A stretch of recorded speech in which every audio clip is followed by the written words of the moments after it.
Welcome. Oh, wait. Welcome. There we go. Welcome in, everyone, to the Blue Water League Diamond quarterfinals. I'm Isaac Cass. Alongside me is Beccarita. And today's series, we have TTM Tethys and Next Level Esports. And this should be a very exciting one. Both teams sitting on 4 and 3 currently, heading into the playoffs, and only the higher seeds strictly on game score. Yeah, both of these teams are very evenly matched, at least in terms of how they performed in the regular split. And, I think a lot of people are looking forward to seeing how these two teams play out. It's rare that in quarterfinals you get a match that is this close, right?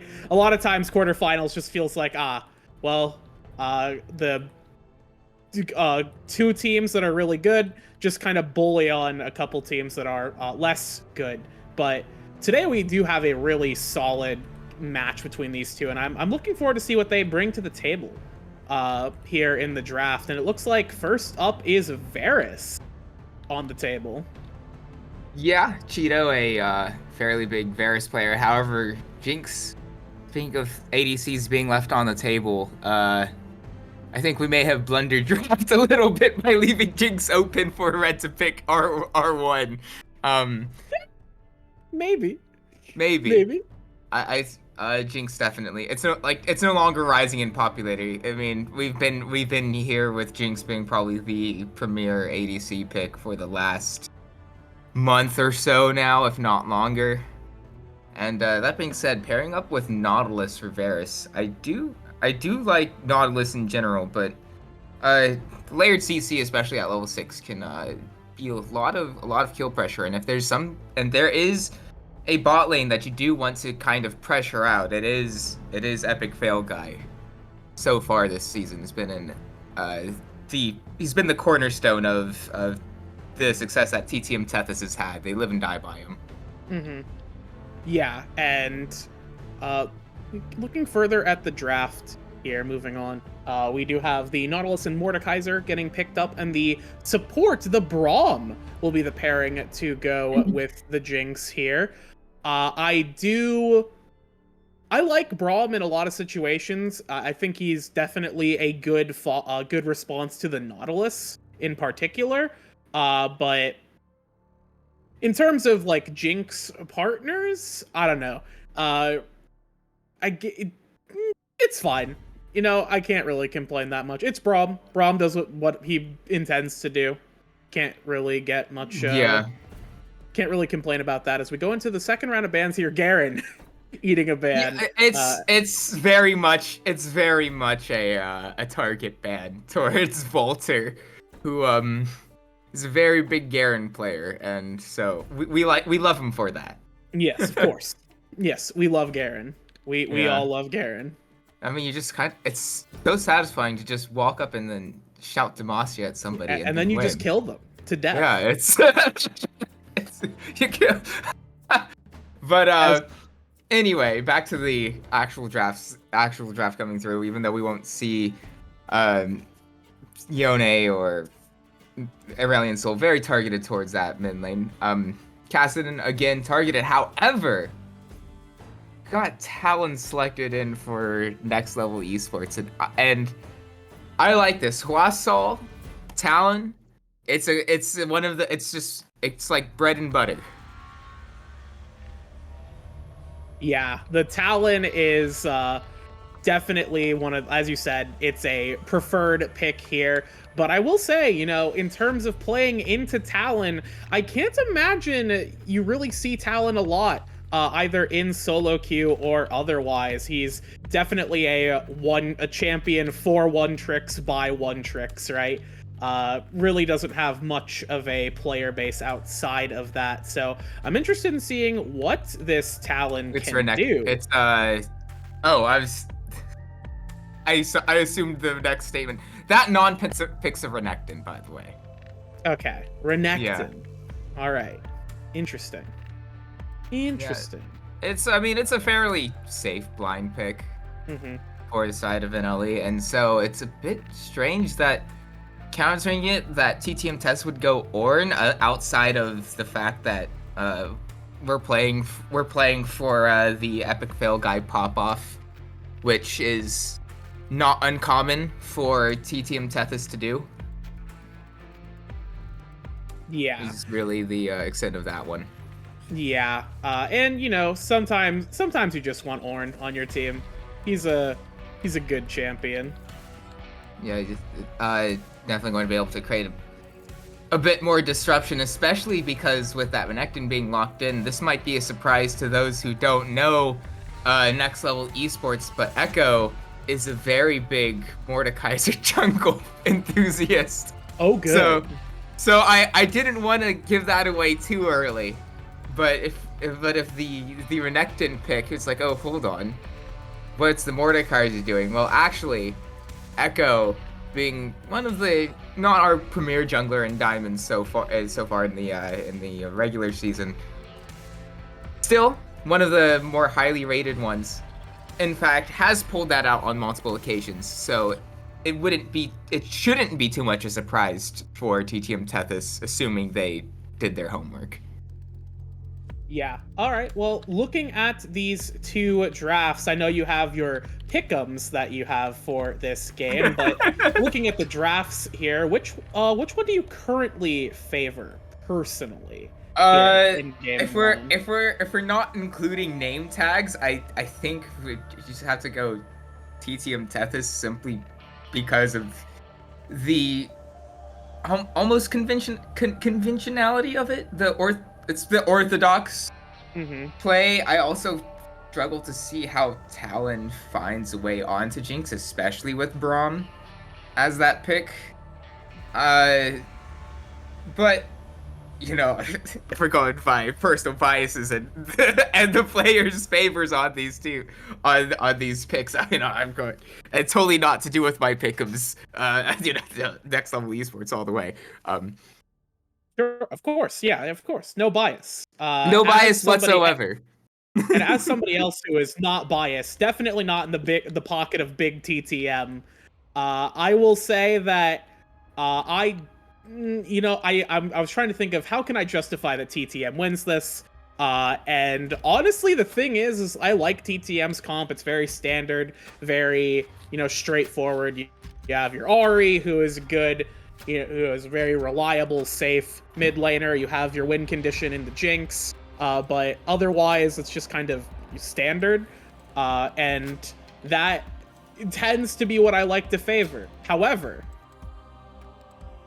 Talon is one of those champions where I see him and I know that things are gonna get weird, and he's gonna warp the game around him. And if you're picking Talon, you're confident in the pick. You're confident that's gonna work, and you're confident you're gonna win. So. This is where I will say I've looked up OPGGs before the game Huasol so far in Diamond this season. 60% win rate on Talon over 80 games. That's pretty good. Yeah, that sounds like some confidence. Also, so yeah, I'll say I give it to Talon. Yeah. And next level. But going back to the Jinx, not so much with this draft, considering Ahri is selected and can be like a secondary damage threat. But one thing that I think has come to bite TTM Tethys in the handful of games and results and drafts that I've looked at from them over the season is that oftentimes they'll spec too much into only Epic Fail Guy, and then sometimes I remember it was in week 4 or 5 where they got Epic Fail Guy ahead on Sivir, but meanwhile in the side lanes you had a fed Jace who would powered Q, and the Sivir just have to walk away from that. So it's not so much this time around, like I said. It's not. But it's one of those things that kind of just lingers in the back of my mind. It's that with TTM Tethys and their struggles have always so far. Their struggles when they face them have been around just too much into this one hyper carry. If that Yeah, make well, we'll have to yeah. see how these two teams perform when we get into the game. We're gonna go to a spectator delay. When we come back, we will be in the lobby, or not in the lobby. We'll be in the Rift, on the Rift, for game 1 here of our series. So stick around. We'll have that coming at you after a break.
Hello, everybody, and welcome here on to the Rift for Game 1 of our series between Next Level Esports and To The Moon Tethys. I am Becky Rita. Joining me on the cast, as usual, is Isaac, and behind the scenes is Wookie Monster. And we have a 5-man setup here in the brush here on the side of TTM. Meanwhile, on the other side of the map, looks like it's just going to be they're looking for a potential invade on top, as look, they will not find anything or anyone. So Not just yet. However, we do have a few recalls. And okay, no, there goes the rest. There goes the rest of Next Level Esports on that top. Yeah, they aren't gonna take too many risks. I think that's fair. Boo. So No. Sorry. You did mention that Echo likes the jungle Mordekaiser, and wouldn't you know it, there he is in the jungle. So for those who haven't seen this pick before, why don't you break a little bit down about what exactly jungle Mordekaiser, why does it work? What does it do? What is it doing here? For what I've seen of it, which is pretty much only Echo playing it in like 1 or 2 casts, so small sample size, admittedly. But when it works, it mostly just boils down to gank heavy, pull champ to you, and bonk them, get your passive, and find a kill. Is mostly what it boils down to. Because a lot of the times you can get away with surprise picks, or like kind of not. It's not really a flex pick in the case of Next Level specifically, but I suppose it's the worst surprise ever. It's like, oh man, the guy who plays Mordekaiser jungle, they picked Mordekaiser. Oh yeah, gee, I wonder where that's going. Yeah, it's not only that, it's the fact that I don't believe I've seen Syntax play a single Mordekaiser game either. So it's not really like, normally you would say, oh yeah, Mordekaiser jungle flex pick. No, that's not, excuse me, that is not the case with Next Level Esports by any means. That's mostly what it boils down to, is that Mordekaiser, you can get away with a little bit of disrespect, but from players not expecting Mordekaiser jungle, just walking out of the fog of war, pulling you right to them, and then bonking you for your full health bar. So, you know. Yeah, speaking of walking out of the fog of war, Sutek is going to be looking to get on to Hwasal in the mid lane.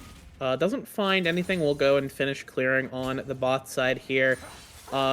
I will say, to close out the Mordekaiser thing, I've played against a Mordekaiser jungle player when I was playing in Draft. There was a guy who really liked Mordekaiser jungle, and my experience is that like, the early levels are very similar to like Udyr, right? He can power clear super quickly, and he can counter jungle very easily. He has a lot of early damage. He can fight you pretty quickly, pretty intensely, unless you're like Xin Zhao here, who does have a pretty strong early game, but they are going to look for a potential invade, as Sutek will actually get hooked here. A backflip over the wall from Hwasal. Sutek gonna have to flash here. Echo walking forward still, trying to get the claw, pulling back Sutek. The burn's gonna go through, damage is gonna go out, but now they're locked under turret. First blood's gonna go over to Varus, but what can they get back? Beyond Godly is gonna remain alive just narrowly, as TTM are gonna look to try and turn this play back around. Beyond Godly's gonna flash, miss the Winter's Bite though, as the flash is gonna go through, and Nautilus trades flash over the wall to die 5 seconds later, as now Cheeto has walked back in hopelessly to try and save his support, and is randomly chosen to die as well. And now at 4 minutes into the game, Jinx has 4 kills. On a scale of 1 to doomed, how doomed is this game? That's really rough. It is pre 5 minutes, so I wouldn't say it's like on a scale of 1 to doomed. It's like, you know that that graph of like, it's so over and we're so back. Yeah, like we're in the it's so over phase. Right yeah, now. we're in that like first really big trough of it's so over, right?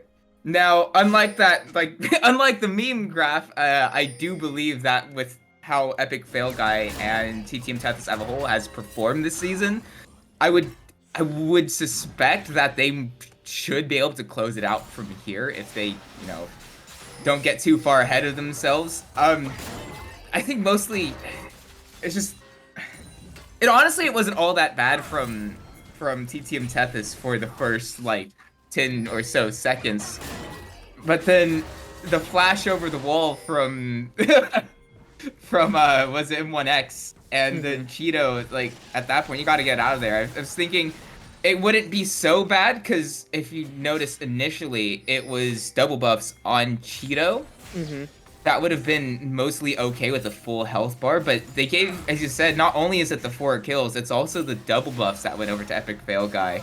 Yeah. And I think that's like the real kicker on it. And it's just like, oh damn, all right. Yeah, it's putting a fistful assault into the open wound, getting those double buffs onto the Jinx.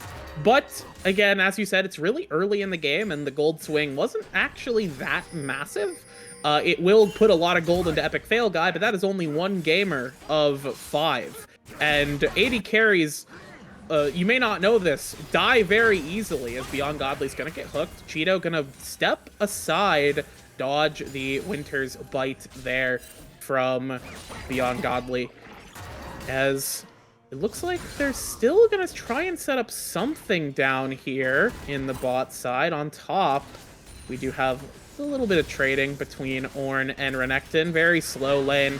As we do have gonna go in. Beyond Godly's gonna get pulled back. The double pull will manage to allow Cheeto to secure a kill with that piercing arrow, as Epic Fail Guy no longer has a support behind them. They should be able to contest this Drake. Yes, they are going to walk up to try and contest this Drake right now. Level 6 onto Echo. He can abduct whoever he wants. Sutek's going to get pulled into the Death Realm as Karma Warrior is going to try and fight back, or at least get out of the dangerous situation. But Jinx has the Super Mega Death Rocket loaded, and Karma Warrior has enough mana to close out the HP bar of M1X6 as Nautilus will fall, and somehow that Drake does still go in the pocket of TTM Tethys. I mean, that's Jinx for you. Especially at these early levels where the smite doesn't do as much damage. Still I mean, other than the like very end there where Karma Warrior snipes up an extra kill and they do claim the Drake, it was still really well played by Next Level Esports as a whole, being able to collapse onto the two members just completely caught out there, and it was honestly, it was really slow from Sutek to recognize what was happening, especially after that kill was down. I believe the dragon was at like 2.5k health when the kill finally went through. It had a lot of HP. I just feel like you gotta maybe pull off of that a little bit earlier, especially with Talon in the mid lane. Yes. See, this is how little he's played. Yes. It's very, I would say, like, from the jungler perspective, especially like on a champ like Xin Zhao, it's very easy to sort of think, oh, I have enough damage. Well, surely I can finish this before they, kill my bot lane and roam up to kill me. But Sutek didn't have really any extra damage, so it was all just those beefy bases trying to beat the Drake down, and that just wasn't quite enough to very easily and cleanly secure it. But fortunately, the Jinx Rocket is better than Smite, so yeah, Epic Fail Guy was able to, especially with a full Kraken Slayer build at I believe it was around 8 minutes. Yeah. We don't need to talk about the fact that Kraken Slayer has already been assembled by Jinx before 10 minutes. Most players are on like a half an item, maybe 2 halves of an item, or I guess 2/3 of an item, 2 halves as a whole. Jinx is on a whole. That is, it's a bit of a good power spike, I would say. It's pretty decent. I wouldn't complain. As Karma Warrior could get a bit of... Okay, no, was on a ward So M1X6 will not find anything in the mid lane. We'll have to walk back bot to try and help Cheeto out. Cheeto, a little pinned under turret right now, was pushed in as the Jinx just gonna let that wave reset. So across the board, pretty slow for the time being as we wait for those objectives to come back up. As Valter is gonna be looking for the Ornn solo combo here. Ooh, the Dominus gives just enough HP to not die to the Ornn pillar, as Echo will be trying to help on this gank down here. The root's gonna go down from the Chains of Corruption. Cheeto gonna fire out a ton of damage, and Beyond Godly Flash is gonna go through. The Glacial Fissure will follow, as Sutek's now gonna try and fire back. The depth charge will charge into Epic Fail Guy, as Hwasai gonna try and clear them all down. The exhaust will go through, but will that be enough? One kill going over to Epic Fail Guy here. Still has that Kraken, is excited, does pop Ghost, but it's a little too risky to try and play Hero 1v3. So, Epic Fail Guy will survive, and it will be a 1-for-1. Yeah, but once again, it does go on, that kill does go on to Epic Fail Guy, and just ballooning that the economy on this ADC, as well as an extra plate and about 20, almost 20 CS at this point. I would hazard a guess to say I would favor that trade going over to the side of TTM Tethys, just simply because that extra gold onto Jinx, as well as making it a little bit harder for Poisson to not. Poisson.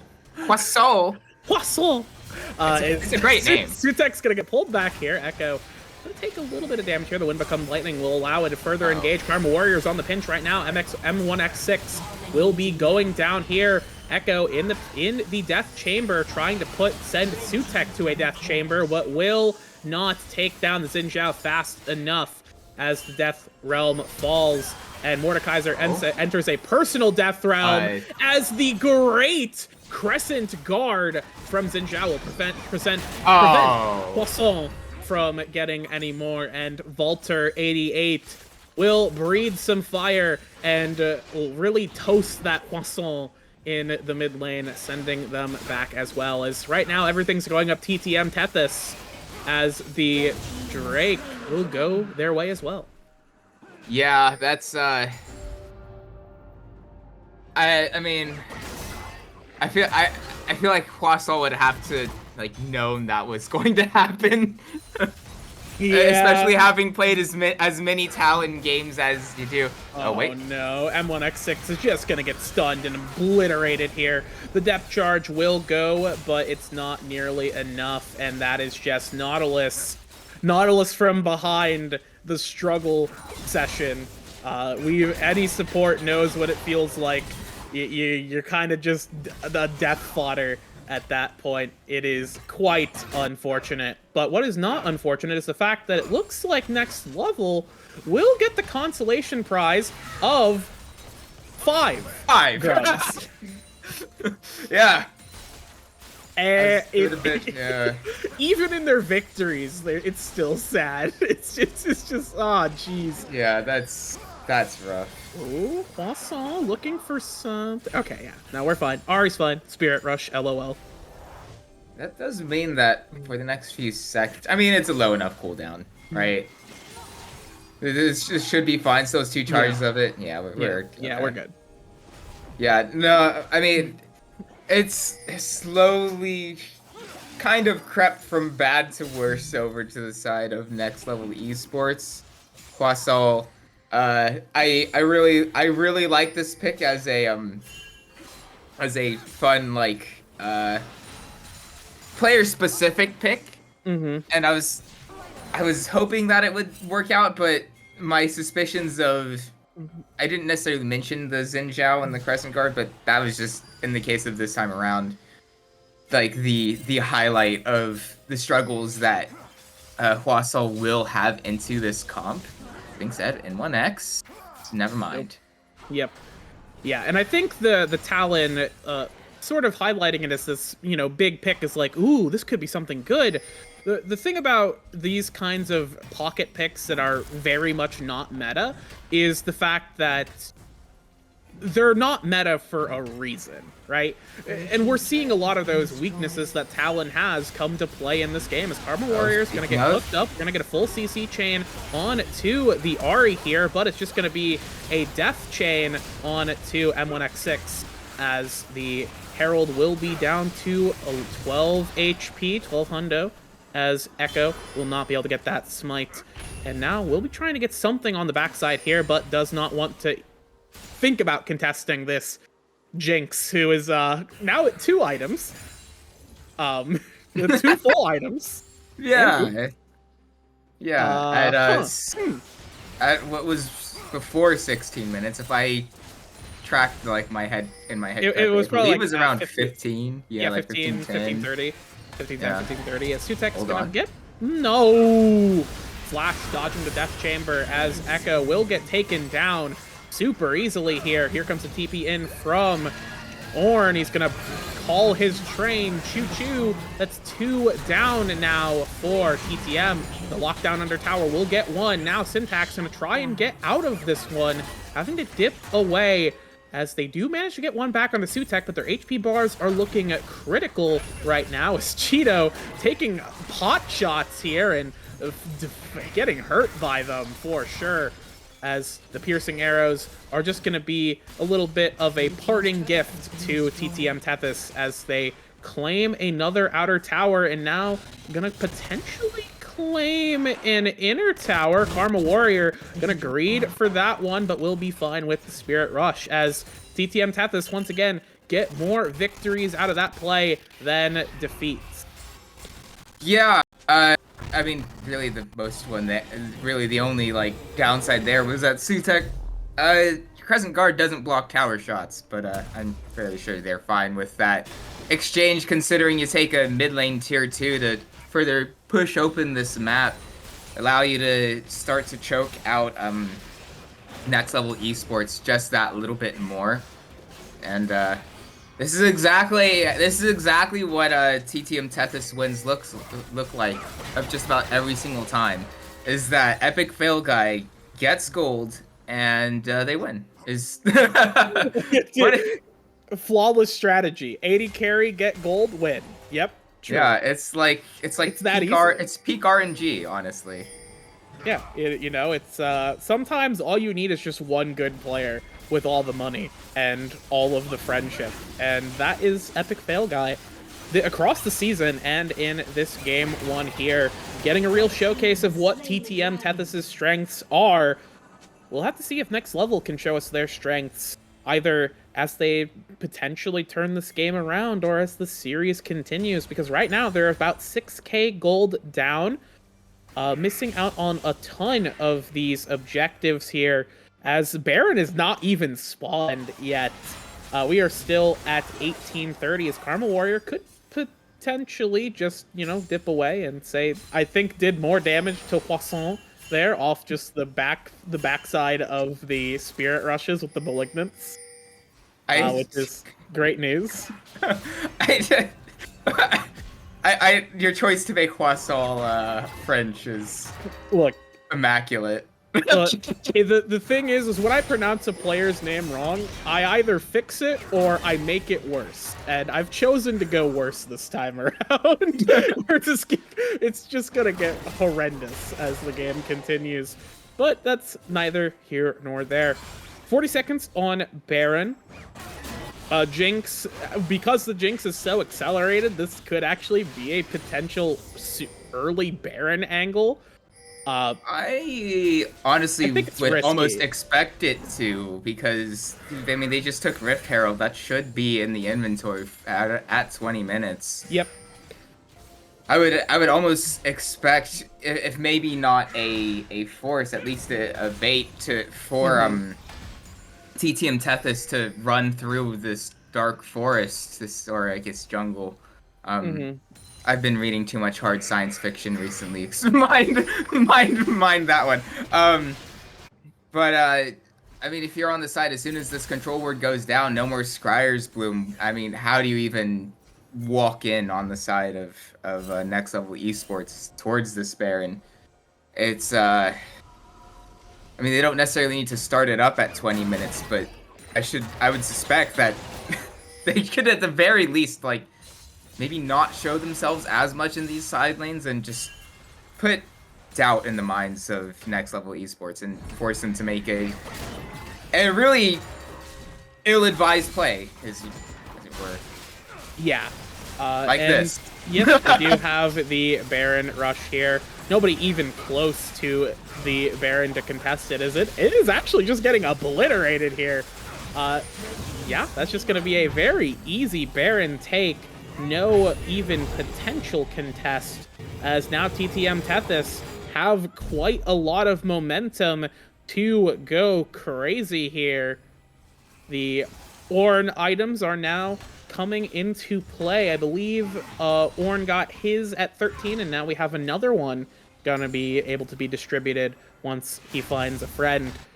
And that is gonna be even more hidden gold value in play. So very... We're already at about 7k gold now, and with these Ornn items giving that invisible advantage there, it'll get even worse, as Jinx is now on 3 completed items, and Varus is on 1 2/3. Yeah, it's looking it's kind of doomed. I mean, Yeah. Echo is kind of sneaking it around here, and as you said, Yeah. ADCs do have a knack of just disappearing They on can you. just Oh die wait, never instantly. mind. But Echo might be the one who's dying instantly first, as he will pop the Death Realm to try and keep himself alive a little bit longer. But I think Sutek wins here in the Realm, as gonna have to send him away. Here comes the Ornn Horn. Will not get thrown in the right direction, as the piercing arrow will pierce the heart of Sutek, allowing M1 up 6 to clean that one up with the Ignite. Another piercing arrow sniping from downtown. Death by Flamin' Hot Cheetos, as that is going to be another pickup by the Varus here. That is going to complete an item. So now we got 2 completed items. This is great news. But unfortunately, what's not great news is that the inhibitor is going to get cracked here, and almost certainly TTM Tethys are going to just abandon ship with this Drake spawning. That is soul for them, potentially. And not only that, you were mentioning the Ornn items before, and it's one thing that I had to... Oh, wait, pause. Yeah, we do have an engage onto Epic Fail Guy. We do have a TP coming in as well. The Chompers are going to lock up that Syntax. Renekton so low right off the back here, as we do have another kill. Falter will pick that one up. Low HP bars onto Syntax, and Karma Warrior could die at... Karma Warrior looking aggressive, but does not have any more charges of Spirit Rush, as almost found something there, but just went sideways. And unfortunately, these aggressive plays have continued to not turn heads, as TTM Tethys will pick up their soul here. And they have Baron, they have soul. It's only 23 minutes. What a controlled, fast game from them. Yeah, like I've said before, this is exactly how... Oh. Okay, we do have a potential fight continuing, as Beyond Godly we're going to be looking to try and escape Echo here. Syntax going to flash in, try and get onto Epic Fail Guy, but that was an epic fail from Renekton, as now M1X6 will get knocked up, blasted away by Jinx and Sutek here, as Hosson is going to have to try and dip over those walls. That's 2 players down once again, as the marching orders have been issued by TTM Tethys. They're out for blood. They're out for a finish. They've got 20 seconds left on Syntax. It is 3v5, and I don't think there's anything left in the tank for next level. They don't have Varus ulti, they have nothing. Walter will take down Echo here, as the full engage will be completed, and Epic Fail Guy is 10-0 and 10. A flawless performance from Epic Fail Guy and the rest of TTM Tethys. Yeah, that's honestly, that's a textbook TTM Tethys win. Like, if they're going to win, it is going to when they do win, it looks exactly like that. You get gold onto Epic Fail Guy, and then he wins the game for you. It's that simple. And it's one of those things where when you get that far behind on the composition that Next Level had, I mean, it looks silly when it doesn't work, and it often doesn't work. But I mean, Hmm. really, what else are you going to do in those situations, Yeah, given the circumstances? It's yeah. like it's tough. Yeah, it's definitely a tough one. I would say that fortunately, while they are a game down, this is a 5-game series, and I will say this is one of those wins where it's very easy to bounce back from because you lost so quickly and so easily. It's like, oh yeah, we just don't give up 4 kills at 4 minutes, right? We should just Yeah, try not to do that. let's not Uh, get let's because the game plan for Next Level Esports, if it isn't this, they're inting, but it has to be just don't allow Epic Fail Guy into the game, and then you'll probably win. And they definitely tried it mhm. in the within the first 4 minutes there, and well, they kind of pushed their luck a little bit too far. And I think if we could put them on a maybe not a Talon into Xin Zhao into Renekton into Ornn, um, I still trust my prediction of NLE winning, and actually, I'm still writing on my pickups. I did say it was NLE 3-1, so we're still True. we're on track. This is Yeah, the true. comfort. This is the comfort zone. Yeah, we've That's got what I a said. we've got a 3-0 coming in from we got a 3-game sweep coming in here after dropping game 1 for sure, for sure, for sure. We'll have to see if that happens or if TTM Tethys can keep the momentum rolling into game 2. We're gonna go to a quick break as we set up for the next one. Stick around. We'll have the next draft coming at you after a little break.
And after a very short delay, we've got a very nice group of players here being able to get ready for game 2. It's not we don't always have these very Yeah. quick transitions, but The players, game 1 was quick, transition was quick. Everybody's on task today. I'm down for it.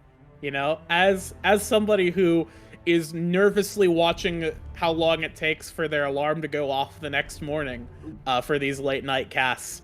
I'm very excited to see these transitions go by quick. As we get into here for the draft of game 2, TTM Tethys on the blue side now. They have that priority of AD carry pick that is gonna be a factor here for sure considering how important their AD carry is to their strategy. So we'll see how Next Level sort of responds. Any adaptations you want to see here in Game 2, aside from don't pick Talon? Ban Jinx because he chose a change of side, honestly. This third ban here, if it's not Jinx, we may or may not be trolling. I might have to go to the admins and report throwing by Next Level Esports if we hand over. I mean, you could say, oh well, it was 4 kills in 4 minutes, but even still, okay, we're good. We're good. Yeah, okay. Because if there is one champion that can single-handedly carry a game right now, and that really fits perfectly into the TTM Tethys team plan, the game plan, it is Jinx. And the fact that they gave it over in game 1, like regardless of how that first 4 minutes went, is bewildering to me. And so I'm really glad to see Next Level Esports not giving it over. Yeah, if they had really given over the Jinx, you know, it would have just been evidence that KeebCat has decided. Yeah, we'd have to check the PayPal's for a second. KeebCat has decided to spend his Walmart money from selling out on buying Next Level Esports, but did not happen here, as Xin Zhao will be picked up first for Sutek, and Zeri will be the lock-in for Next Level here. Zeri's still pretty popular here in terms of AD carry picks, so not too surprising to see that come through. So it's just going to matter of, do they pick their support here or do they respawn jungle? Probably respawn jungle, considering there's not really anywhere else Xin Zhao can go. So I wonder what they're going to do here. No, they will blind their support, even though they didn't need to. Yeah, I don't know. I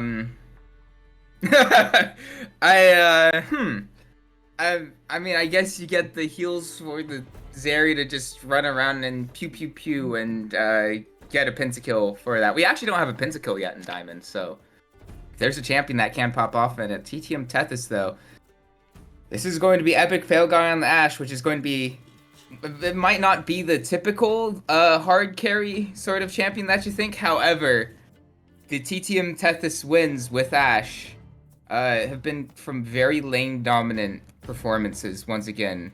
And even though, yeah, typically Ashe not the most hyper carry champion ever, it doesn't matter if you get a 10k gold lead and end the game at 22 minutes. So yeah, we'll have to see if that is what they decide. And that's yep, classic. That's in theme. By the books. For Ashe ADC, you get that extra damage from Zyra in lane. You get so much pressure from that, especially into Zeri Soraka. I am really liking this TTM Tethys draft very early on, as this Hecarim is hovered. I mean, I guess you can swoop in and not let them set up with the plants, but still, overall, I mean, I would have definitely much preferred to see, if you were going to play Hecarim on R2 than the third pick here. Yes. It's not like they gained any more info about what their pick could have been. Like, I would say, like, maybe if they had picked Udyr R2, it's like, oh, geez, now we're a little bit more depressed because Ashe and Zyra make you a little bit more miserable because you have to double tap E and lose a lot of damage doing that. But no, Hecarim doesn't really change a whole lot of his playstyle into Ashe Zyra, whether he gets countered, whether it gets picked into him or him picking it into them.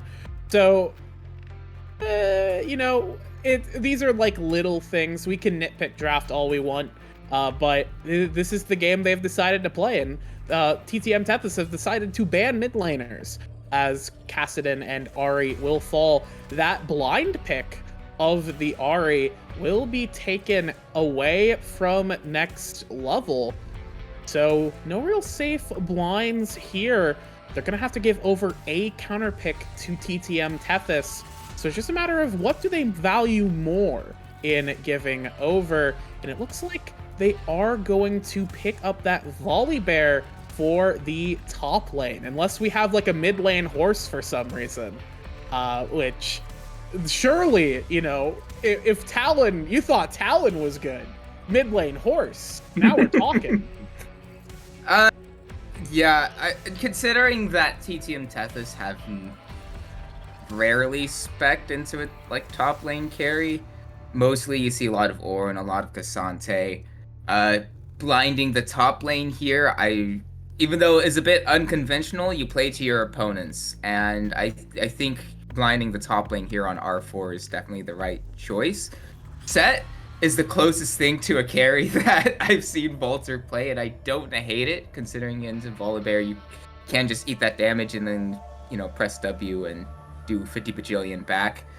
But still, overall, not all that dire straits by giving it over like that. Mm-hmm.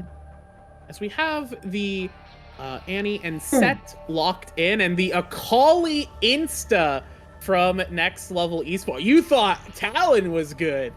We've got Akali here in the mid lane. The response into Annie, as the Set was picked up as the response into Volibear.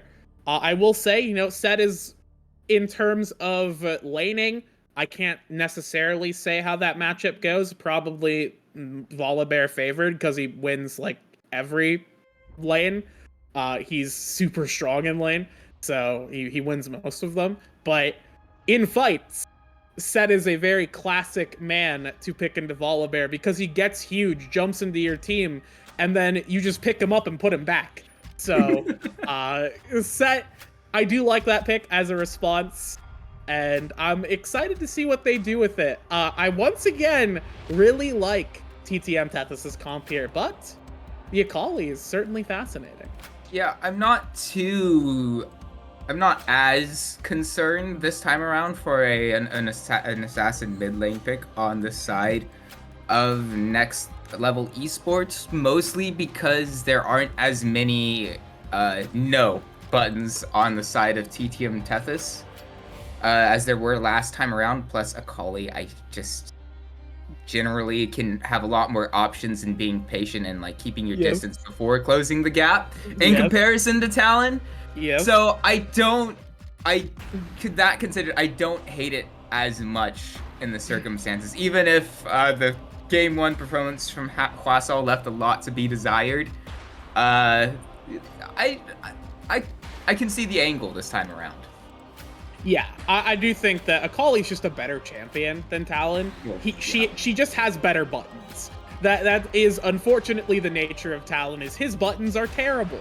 So Akali just has good buttons. So she does a very similar role in terms of killing one guy very quickly, but she has more tools to get in, more tools to get out. She has tools to fight in a sustained situation, right? She's a bit less mobile around the map, but it's not like they made use of that anyways. So I think that this did it like 7 minutes. Come on. They did. Okay, sorry. Yeah, that one dragon fight. They tried. They They fell so far behind that it just unfortunately couldn't come into play. So, yeah, I do think the Akali in terms of assassin picks is definitely a way better option, and hopefully we get to see it perform this game. So, as a whole, do you still believe in the 3-1?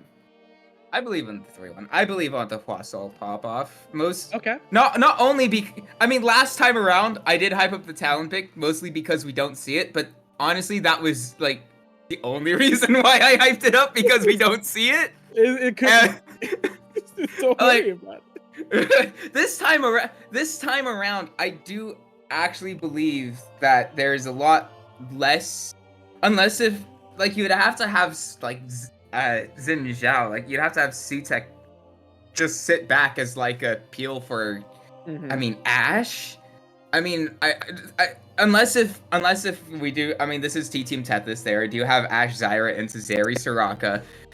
It's still probably going to be very bot lane favored, but it's like, there's not as much of a, you have to keep somebody back to prevent Akali from just doing whatever she pleases, really. Yeah. And, just killing her whole team. So, I do think that this time around, it does limit what TTM wants to do. in general by having like, because like, okay, Volibear runs in, you throw set back. Okay, well now Xin Zhao can't like follow up on that because you need to sit back, and if Akali's like out of vision, you don't know where Huasal is. It's always, it's just that much more difficult to operate around if you do have TTM's composition. However, I overall I do agree with your point that I do like TTM's draft all that much more, but my pick'ems will be saved. Trust. No, Yeah. it's 0-1 comfort zone.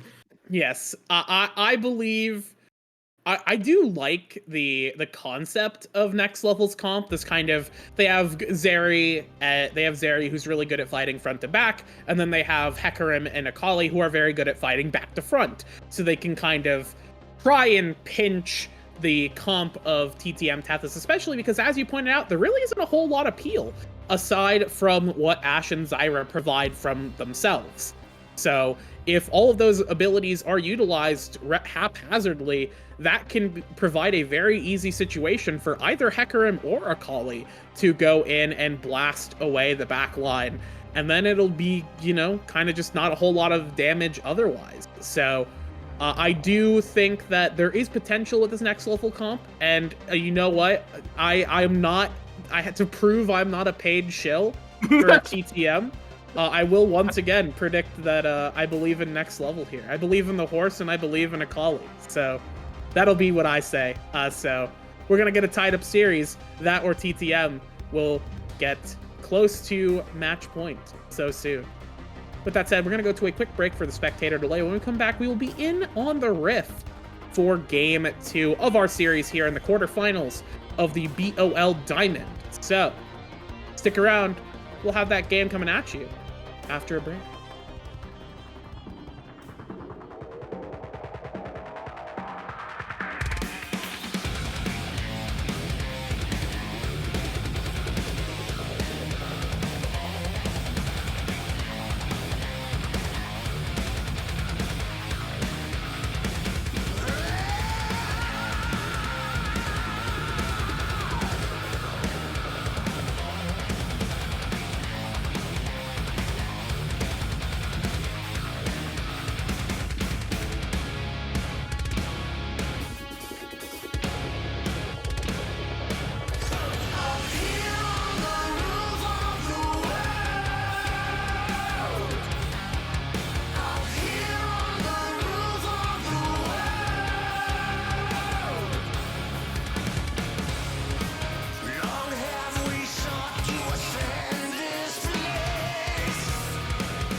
Welcome back, everybody, here out on the Rift for Game 2 of our series between TTM Tethys and Next Level Esports. Once again, I'm Becky. We've got Isaac, and somewhere out there watching us all is Wookie Monster. As we have another very compelling game here on our hands, as Next Level have provided some very interesting aggressive champions, especially as the fights break out, and TTM Tethys have sort of responded with some safer options. So we'll see how these two teams play out.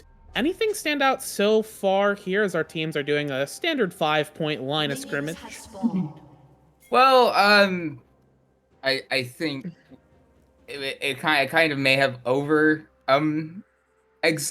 exerted put too many eggs in the Akali basket during draft in terms of talking about it. That being said, if there is one way that not TTM Tethys, I'm sorry, we've switched sides. Next Level Esports do pop off. It can be through Huasol if you can play patiently without too many. There aren't too many peel tools on the side of TTM Tethys. There's definitely a lot you can do there if you have Huasol just lurking around and just leaving that question in the back of the minds of TTM Tethys. So I do believe that it is more level in terms of drafts this time around. Other things that we believe is level. Fun fact, Becky, I didn't quite get to this before. What do you believe the split of the pick'ems are for this series amongst the people who have done their diamond pick'ems? I would say that it probably favors, I would say maybe like 55-45. It's dead even 8-8. 8-8. Okay. Yeah, 8-8 aside. So, like I said, it's the comfort zone. We lose game 1, we win the next 3, and I get the 20 points and the extra 3 for the correct score.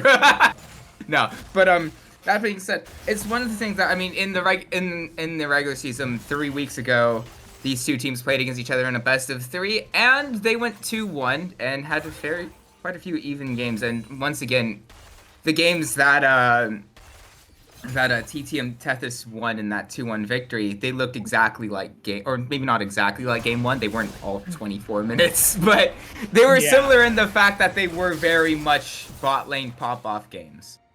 Yes. You know, even though the song was pretty quick, it's the same song and dance that TTM Tethys has provided for us. And, you know, when you've got a winning recipe, why change it, you know? It's the onus of the enemy team to find a counter to your single strategy, if that's all you can do, right? It's the argument against people who like mash one button or click one good button in a fighting game, you know? It's on you, the other player, to not lose to the guy hitting one button. You know, if you manage to lose to that, that's on you. You gotta figure it out. And we're going to see potentially Sutek going for some early aggro as Echo is ghosted up. Going to be looking to get that audacious charge. The charge will not complete as Walter will pull some back, get the stun out. A huge donkey punch from Walter there. But the damage is huge from Set and Syntax. As now, both sides very even in HP. Sutek running for the hills. The flash is going to go through. Karma Warrior looking to try and trade this one back. The speed is there on Sutek. Syntax waiting for the opportunity, but the opportunity will not arrive as 2 kills are now in the pocket of the Xin Zhao. And Walter picked up one as well. And 3 minutes? 4 minutes, 4 kills, but this time they're distributed. Yeah, I mean, really, that was just played perfectly by Walter. That was finding the stun onto 2 champions there, right in the middle of the river. That's, I mean, positioned himself perfectly for that. I mean, it's not exactly the most difficult mechanic in the world, but to be in the right spot at the right time takes a lot of awareness, and yeah, you know, you need to be allowed to do that. You have to know where they're going to be in advance, and they lined up perfectly for him to find the stun, get the zone shield, press his buttons, not die long enough, and Yeah, that's perfectly executed from Volter. Yeah, really great stuff. I will say it's been a while since I've seen Set. He's kind of been out of favor for a little bit in terms of top lane picks, but he is a pretty fun champ to watch. Has a lot of really cool buttons, like the pullback there, the haymaker punch, the showstopper at level 6. He has a lot of really fun tools that make him a cool champ to watch, despite the fact that he is pretty basic in terms of what he's actually doing. Everything looks cool, and that's what matters the most. But yeah, he made it look good, and although that gold went mostly onto Sutek, you aren't going to complain, because one thing Hecarim wants to do is try and accelerate faster than his opponent. That's why he has all that movement speed. But right now, Sutek does have a pretty good advantage in a straight one-on-one fight. Hecarim only has some fancy boots, while Sutek has very strong damage in the form of that Tiamat and Longsword. So if a fight breaks out, it's definitely favored towards the Xin Zhao, but it looks like neither jungler really wants to fight. Yeah, I think right now it does make sense if we go back to that first fight. If it wasn't for Volter finding the stud and being able to absorb all that damage, the strict numbers and advantage to the damage of these two side laners in that fight should have been able to very easily win it for the side of NLE in another universe where Volter didn't pop off, but so yeah, I could see why, even with that strict 1v1 advantage that Sutek should have currently, why they'd still not be as willing to try to find a fight here. Yeah, and we have these objectives traded early on. First Drake went over to TTM Tethys as the first round of Grubbins went over to next level. So we also have a plate that's actually going into Cheeto's pocket there. A bit of a plate. Managed to push that wave in super quick. Fast enough to get that plate before Epic Fail Guy and Beyond Godly return. So honestly, kind of a big win for Cheeto there in the lane, but has to be a little bit cautious because Ashe is level 6 now. I imagine Beyond Godly will be 6 pretty shortly, although I think Epic Fail Guy got a bit of solo EXP there, so a little bit of an extra boost into the Ashe's pocket. But yeah, with those ultimates that CC chain, it's really dangerous to be a Zeri or a Soraka in the bot lane. Yeah, even before Beyond Godly does get that level 6, it that shouldn't be. Trust me, that shouldn't be. That should not be a fight from either of them. If it is, I'll let you have it. I'd let you have it if it did turn into a fight. But if it did, I didn't believe it was turning into a fight either. I was like, surely they don't take this. Surely neither of you want to take this, right? Yeah, no, but I love Syra. Brain. Yeah, but even before that level 6, which I guess doesn't quite apply now in all of that confusion, the Ashe Zyra, Zyra still as a CC can still line up those plants very perfectly. Huasol though. Huasol gonna be ooh. Yeah. The bear drop. Intercepts that shuriken, preventing Huasol from getting any more extra damage. That was almost certainly unintentional, but it was very cool. I will say. Even if regardless if it was intentional or not, that absolutely saved Karma Warrior. I mean, maybe not from death, but at the very least from getting pushed out of this lane and forcing a recall. Yeah. And without teleport, would have definitely been most of that wave going down. So.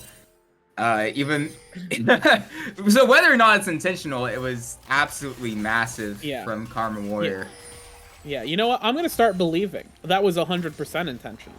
That was just a calculated gamer play. Saw between the frames to know that was gonna be the right place to drop the Tibbers to intercept the Shuriken. That's what I want to believe, and I will believe it. We can just make things up. That's the thing. Is that you know, What? we can pretend that everything is 100% calculated, and nobody can know the difference. That is true. I mean, it would have been calculated in the sense of like, thinking Huasol I'm was trying to absolutely. save my life. Yeah, and I was like, Huasol's going to use this ability now, so I'll preemptively use it, in which that is a good read, nonetheless. But there's no way it was a reaction. We'll put it that way. Absolutely none. That being said, Sutek's coming into the top lane right now. Yeah, we have the showstopper pulling Syntax back as now the Thunder Drop from Syntax will try and get him to safety. A huge heal coming in from the Folly Bear Chomp and the Astral Blessing from the Soraka. Now Sutek's going to try and go in to help out, but will be giving themselves over here as there's just no more backup to help that kill out, as Echo and Syntax will Cheeto pick that one up. And now Cheeto going to try and keep the play going onto Epic Fail Guy. Ghost was used by the Ashe here, but it will not amount to anything as a kill goes over to topside, tipping the scales in that matchup and getting 3 more grubs over to next level for the response of nothing. That is a certified Soraka moment right there. All of that. Yeah. That heal, yeah, partially did come from the Polar Bear passive. Won't deny that. But oh wait, hold on. Huasol going low. We do have Huasol going low right here. Stun's gonna land onto Echo. That's a ton of damage. Knockup will secure that one as Sutek's gonna try and close the gap to get the Wind Become Lightning, but that won't become any other kill here in the mid lane, although Zyra is roaming around, you know, kind of skulking here, trying to get something. Does land the lockdown, lands the full ulti, and that is the Zyra Wombo taking out Poisson there under turret. As Syntax are going to try and get a fight going, will get their stride broken, as now Sutek and the rest of TTM will secure the second Drake in this game. It's going to be a Cloud, and we've got a Chemtech riff this game. I like the Chemtech riff. Not necessarily the soul, but like the map itself, I actually think is quite fun. The boosted plants, hold on. It's going to be a very low Volibear, but shouldn't, it shouldn't result in anything. Yeah, Chemtech riff, really, really fun. Big fan of it. You get the bonus healing, the blast cones. It's a much better than the old Chemtech rift, if we remember. Thank goodness that's gone. Wait, hold on. Oh, that's gonna be a Karma stun. Warriors just getting a freebie here in the mid lane. Gotta respect the Annie as Sutek gonna be looking to try and lock down Cheetah. The Lightning Crash went out, but it's just no manpower here in the bot side, as flashes will get blown. All sums are down in bot side. Both cleanses, both flashes, as Poisson is very moldy this game, and the last game as well. Sutek looking to try and clean this one up. The Titanic Hydra will blast them down, crashing into the enemy team as if it were an iceberg. And there is several kills going into the pocket of TTM Tethys, and all of a sudden this game has started to tip into the favor of these spacefaring warriors once again. Yeah, your choice of words with the iceberg and tipping and that Titanic Hydra. Yeah. It's very good. Very good, right? Yep. Yep, true. Yep. I mean, I guess it was long enough ago to where you could laugh about it, but in fact, it's certainly a choice of words. It's fine. It's fine. No, that was no, but yeah, it is still the goal. Oh, hold on for that. Oh no, M1X6 is going to just get comboed there, locked up once, sent back to prison, as now Karma Warrior gonna have to flash, as Poisson not quite able to have enough damage to close that one out into the Annie. Tibbers is there providing emotional support and being a bouncer, keeping the Akali at bay, as that does not amount into a kill in the mid lane, but another kill going into the pocket of Epic Fail Guy, as the Soraka dying to the things we expected the Soraka to die to, as we do have Echo trying to take a fight here. Ghost is still in the pocket of the horse here. Will be disengaged as teams back off and reposition themselves for a potential future fight. But yeah, until that moment, in the span of it's like Oh my goodness. Sutek finding once again the route, the CC chain onto the Soraka power as Poisson is going to get out just barely. Karma Warrior, the bear is going to come back just in time to save the Annie here as Echo has fallen to their own hubris here in the mid lane. But in the top side, Syntax will be taken down by the stats of the Volibear as we have another 2 kills going to TTM Tethys, but at least Next Level got 1. Yeah, that's something, especially since it was a solo kill. You can maybe start using the pressure from this Volibear, but overall, if we're talking about solo kills, yeah. You got 1 solo kill compared to the however many more, I think 1 more Karma Warrior has and around the map. I mean, you can draw pressure to there, but considering how far the rest of the team is behind, it'll be a little difficult to really do much there. Huasol living a little bit dangerous, and that'll be fine. But yeah, in the span of like, what was it, 4 minutes, this game has gone from almost even to about 5k gold difference. Yeah. Yeah. It's not the kind of game you want to see, especially if you are Next Level, once again falling behind this far. But I don't think that this game is this game is in a much better position, I think, than the previous one. You know, unlike we don't have a Jinx with a full item at 7 minutes. Yeah, so we don't have a Jinx who's like 3 items at like 18 minutes, right?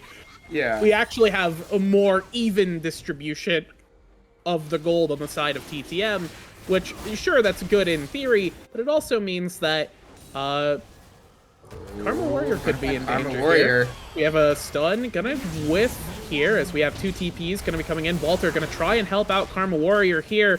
We'll keep the Volibear back as much as possible as Poisson gonna look to try and get that kill. Will get that flawless execution. Does have that dip away, but can't dip out of the punch as the angry Tibbers nearly took Echo's life there. And Walter gonna be looking for more, flashing pullback as Sutek looking to try and get the wind become lightning. It does not become anything else there. No knockups, no follow-up as Next Level are under turret as Sutek and the rest of TTM have their eyes on the Eye of the Herald. Yeah, just another thing that with this gold lead you should be able to just get when you're this far ahead. Might as well to propel yourself further even more. However, there is one way that Next Level do find a way back, and it's the fact that they do have 6 Void Gloves. They've got that tower pushing potential. They've got a Volibear who's looking fairly okay. And they also got a lot of gold onto Huasol in that last fight with that shutdown. I believe it was in total 800 gold on that 1 kill alone. So a decent injection of gold into their economy onto exactly what you would want it to see to go to. Yeah. So it's bad. It's not good. Bad, but it could be worse. But last game. There are avenues this time around. Yes. I think that's the important distinction. Last game, there just weren't the buttons, there weren't the champions that had the kind of X factor to turn this game around. This game, they do have those champions. They have the Hecarim, who even from a deficit can still have the potential to kill squishy champions like all of the ones that TTM have drafted. They do have the Volibear, who is going to become a tanky menace in these fights. And even Akali from this far behind, as we saw there, is capable of getting a flawless execution if played well. And I think that Poisson can do it for sure. as Syntax could be in a bit of danger. 3 people going to be collapsing onto the Volibear here. Make that 4. Make that a death. That is going to be the show stopped from Syntax. Canceled off the air after 1 season, as the next objective is going to be actually Poisson here in the bot side. Tibber is going to be burning down in the fog, trying to take down that Akali. Flash going to come out from Karma Warrior. Echo going to get caught on the bear. And meanwhile, while this is all happening, the instant Baron take from TTM comes out once again and will go over to their team, as now they have that siege power in pocket to utilize it for the next 3 minutes. Oh, Cheeto. Okay, yeah, never mind. Cheeto is gonna get pinched here. Ooh, the wall ride will not save them. And M1X6 is also going to die. So, we did get an outer turret and died. And died.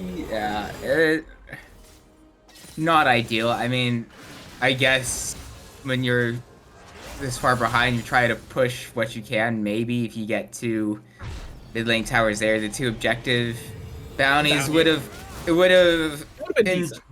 been decent. So I could see why it's not as profoundly confusing as a few other deaths like that I've seen before. I could see why they would have tried to, but that doesn't make it a good decision. Like, yeah, I was equally confused as to with how much health was there on that tower that that they would stay that long. They do pick up a second objective bounty though, so you know, gold's gold. Yeah. 30 seconds on the Drake. Eye of the Herald getting dropped here with the Baron once again. I will say part of the reason that they might have had a harder time getting out of that engage there was because they did get Enchanted Crystal arrowed. It landed on to M1X6. Oh yeah, that would have been 3 seconds. Yeah, that was a full 3-second lockdown, and Zyra was already moving there before the arrow was even fired. So it just, that definitely played a role in sort of stopping them in their tracks and preventing them from getting out, as now the Cloud Drake will spawn here. Epic Fail Guy gonna just aggro. It is now Sutek is gonna be looking to go in here. The full lockdown, the show-stopped Volibear will deal a ton of damage into the enemy team, as the fear from the annoying horse will do a little bit of disruption, but not a whole lot else, as Tibbers is on the no! Tibbers is on the prowl. Oh, no! Karma Warrior will. Oh, that's rough.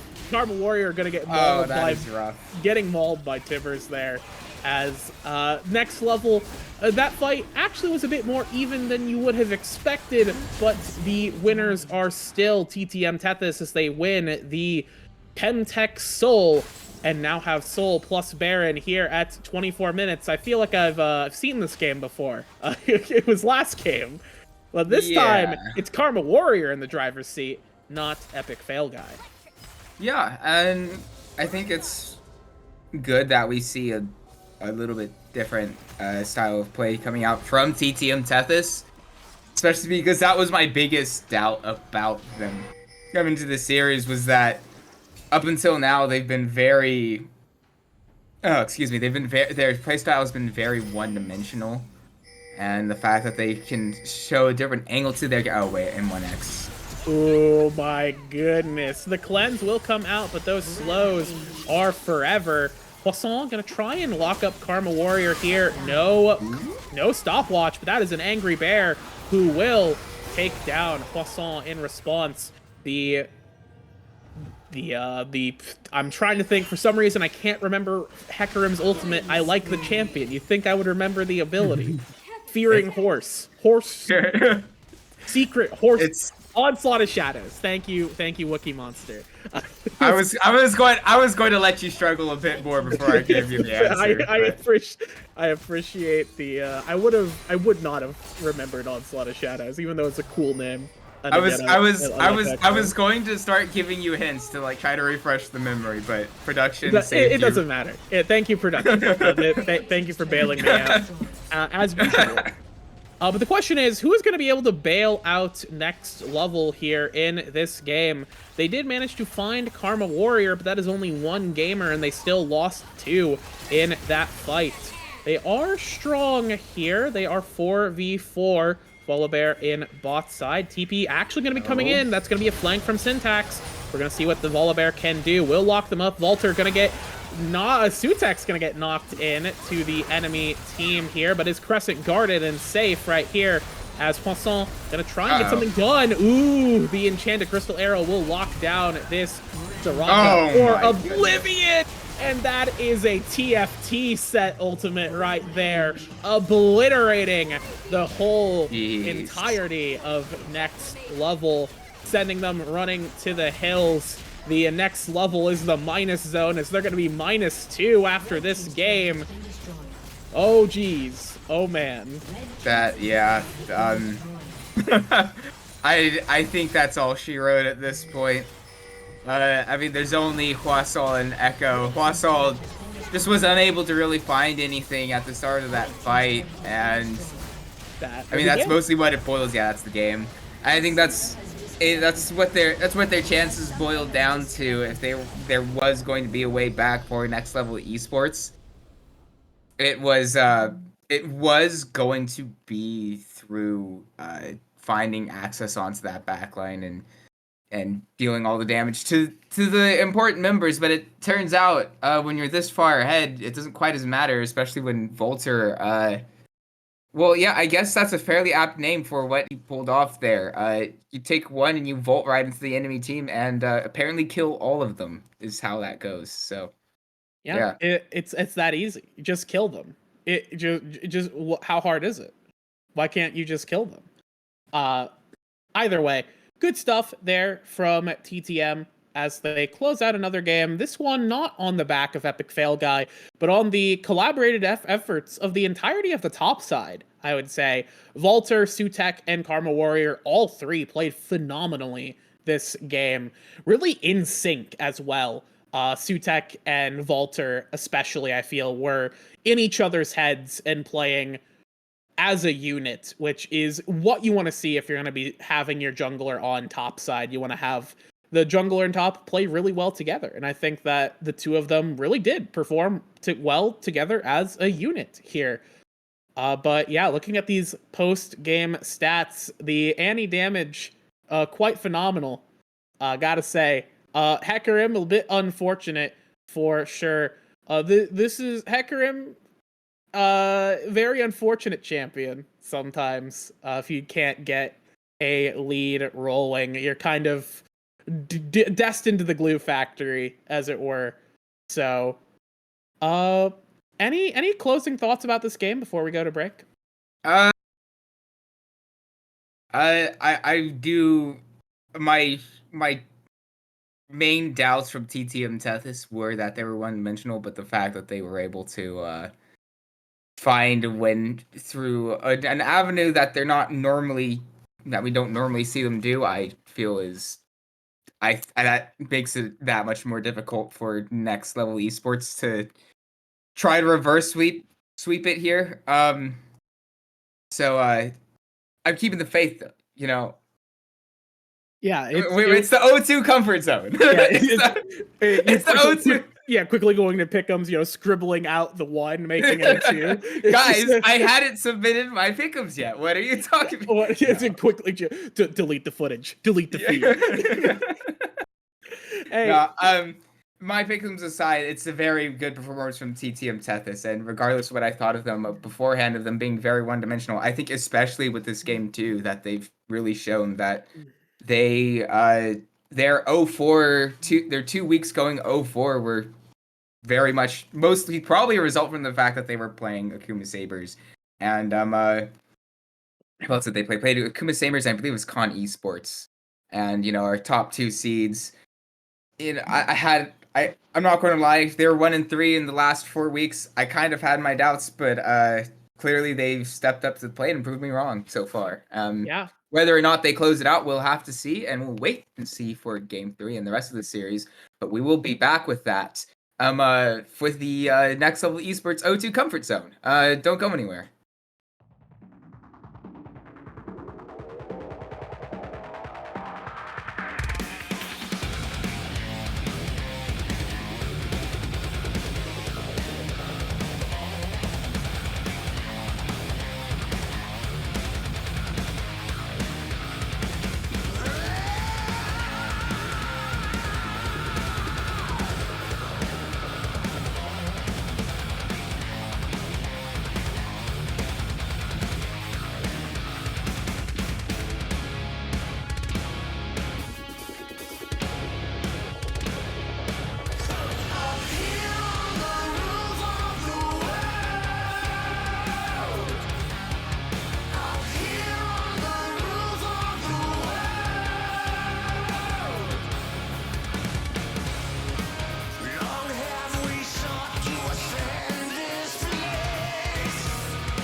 And we are back for Game 3 of this Blue Water Diamond quarterfinal between TTM Tethys and Next Level Esports. I'm Isaac, alongside me is Becky Rita.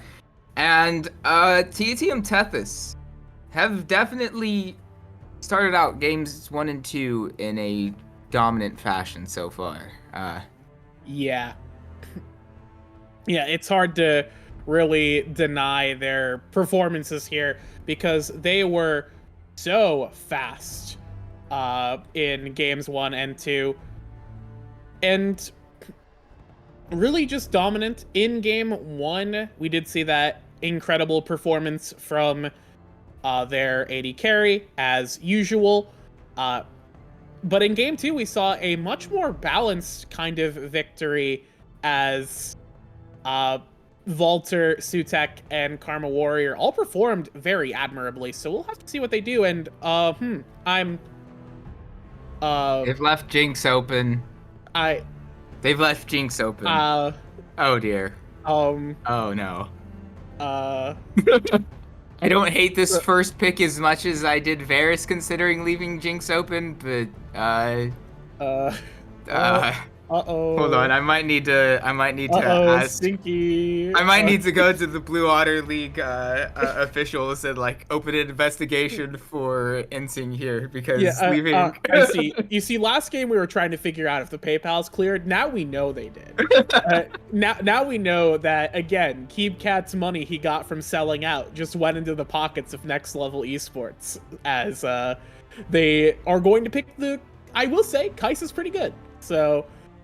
Even though giving up Jinx is not ideal, especially considering how good Epic Fail Guy is and how good they performed in game 1, Kai'Sa is a very dominant AD carry and has a lot of flexibility in how she can play the game. So I think that opens up a lot for Next Level to do as they look to try and turn this series back around. And they'll pick up the J4. And that gives them their jungler, and now they can just, we have the support getting picked up by TTM here, potentially. They're at least hovering it. I wouldn't be surprised if they're just biding their time to talk about their future picks and future bans. Support counter pick will go to the side of next level. I don't mind that as much. You get Braum to protect Jinx, especially when you show Kaisa, Ari, and Jarvan. They're going to be flying in really fast there. I Mhm. don't mind picking Braum at all. I do not mind the. I actually heavily encourage this pick. From the side of TTM Tethys, that was if I didn't have my pick'ems on Next Level Esports. So what the heck are TTM? No, no. In all seriousness, though, TTM Tethys, very solid first round of picks here the first round of picks. That's redundant. But point point still made. Uh, You yeah, I'm sort of just thinking Oh, about no, it's all right. these. It's all right. I'm thinking about these bans here as we do have the Jax getting banned away from TTM here as the Swain will be insta-locked. That is likely going to go over to... You seem to suspect something's going on here with the Swain pick. I can feel it. I'm starting to really like TTM's draft even more so than their first two, because I know I was kind of I wasn't necessarily I was somewhat down on it because mostly because of my own hopium of my pick'ems. Let's be real. That being said, picking Swain into Jarvan, Kaisa, and Ari, these very short range champions who are going to be running right into you. And now with Renekton, this might just be the S tier pick of the game with you, because if there's a champion that wants an enemy team running straight into him to then just press R, Swain's that guy. Yeah, Swain is absolutely that guy. And oh wow, that's a Blitzcrank getting locked in here. Blitzcrank getting picked into right now 3 people who you do not want to hook, and Jinx. So that is a fascinating choice. I'm curious to see how that will pan out, as the Renekton was picked up as well to respond presumably to the Volibear, although that can still flex into the jungle if they decide to do that. And it looks like they will flex that Volibear into the jungle, as the Rockman Malphite will get locked in response to the Renekton. TTM Tethys, I'll just say it plain and clear. I think they take this draft just on if you they did drafted so well. If you said oh no team plates, I'm just be like, okay, we're picking and you said pick a team comp, TTM Tethys is comp all day every day. And honestly, the games we casted them back in, I believe it was week 2 against We Love Silver. I do believe they won that one 2-1. Yes. They didn't do themselves any favors with their drafts. Let's be completely honest. Yes. Their drafts were kind of ultra garbage, and which is honestly a testament to the players in that series specifically to be able to win with a what the hell is this sort of draft. But clearly they have stepped up their drafting game, because their first 2 were acceptable and verging on good, and this one's straight they draft so hard. Yeah, I would. You could say it's rock solid even. It's rock solid for for sure. I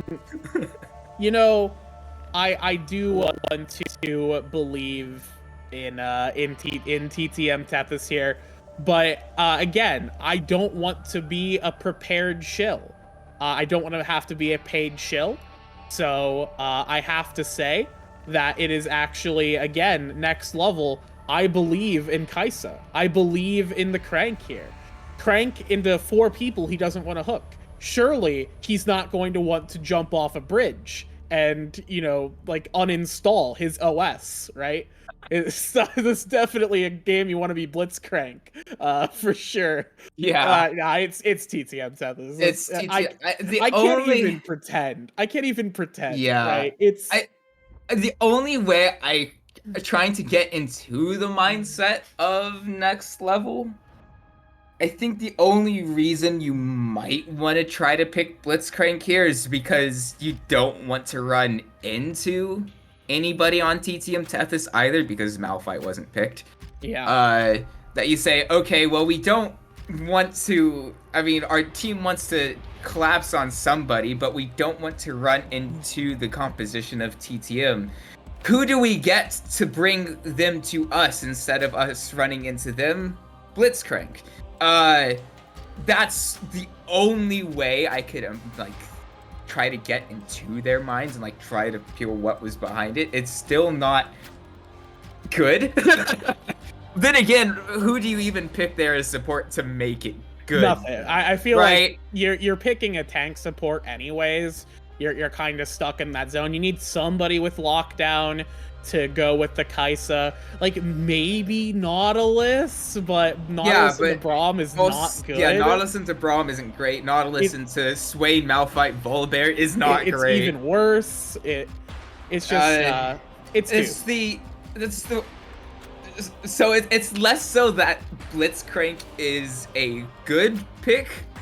It's more so, what else do they pick here that would be better than Blitzcrank? Because I don't think you have a singular good option as a support pick here for next level esports. So maybe we'll have to see. You get ahead, you get the bot lane ahead, and then you can blow up anybody because you just have gold. Yep. Is really the only way to think about it. But yeah. Yeah, well, this is definitely going to be a tough game for next level. Quite an impressive draft from TTM Tethys. But if you want to see an impressive draft yourself live here in the Blue Otter community, well, I've got an opportunity for you. That's right. I may not be a paid shill for TTM, but I am a paid shill for the Blue Otter draft. Signups for the Blue Otter draft are now live. If you are not aware what a draft league is, you will be going into, an exhibition week where you play out to sort of impress your suitors, that being the captains, and you will be drafted onto various teams. And then you will compete in a non-pre-made competitive environment. So if you're a solo player, or if you have yourself and a friend, but you don't have a full 5-man team, but still want the competitive experience, draft leagues are a great time and a great place to start. Coming up, the signups are available for the Blue Otter draft. So this is the rank range, Platinum 4 to Diamond 1. Season will be beginning on Monday, May 20th for exhibitions, and it will be on Monday nights. $10 entry fee. All information is available in the Blue Otter League Discord. So, sorry that I keep going here. No, you've got the whole. I don't have the whole readout. So at times it sounded like you were done. So, but clearly you had the whole. Been done, so my bad. I had no readout. That was impressive. No, that's even more impressive then. I do believe the draft league is also going to be fearless this time coming up. I'm pretty sure if I read the announcements correctly. Don't quote me on that. I might have read it wrong. I don't believe that draft is. All the pre-made leagues are, but I don't believe that. Did I get that wrong? I might draft is. Either way, from what I understand, I'm on the draft league staff, so you'd think I know this. Trust him more than me, because I was just going off memory of what I read in skimmed in the announcements. Either way, that is my plug for draft, and that probably ate up a lot of time. But we're still gonna go to a quick break for the spectate delay. We'll be back in, and we'll be on the Rift. So, be prepared. It'll be fun.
Hello, everyone, and welcome back onto the Rift here for Game 3 of our series between Next Level Esports and TTM Tethys. Oh, Next Level on the blue side, TTM on the red side, setting up for the 5-point once again, as they did on red side in Game 1.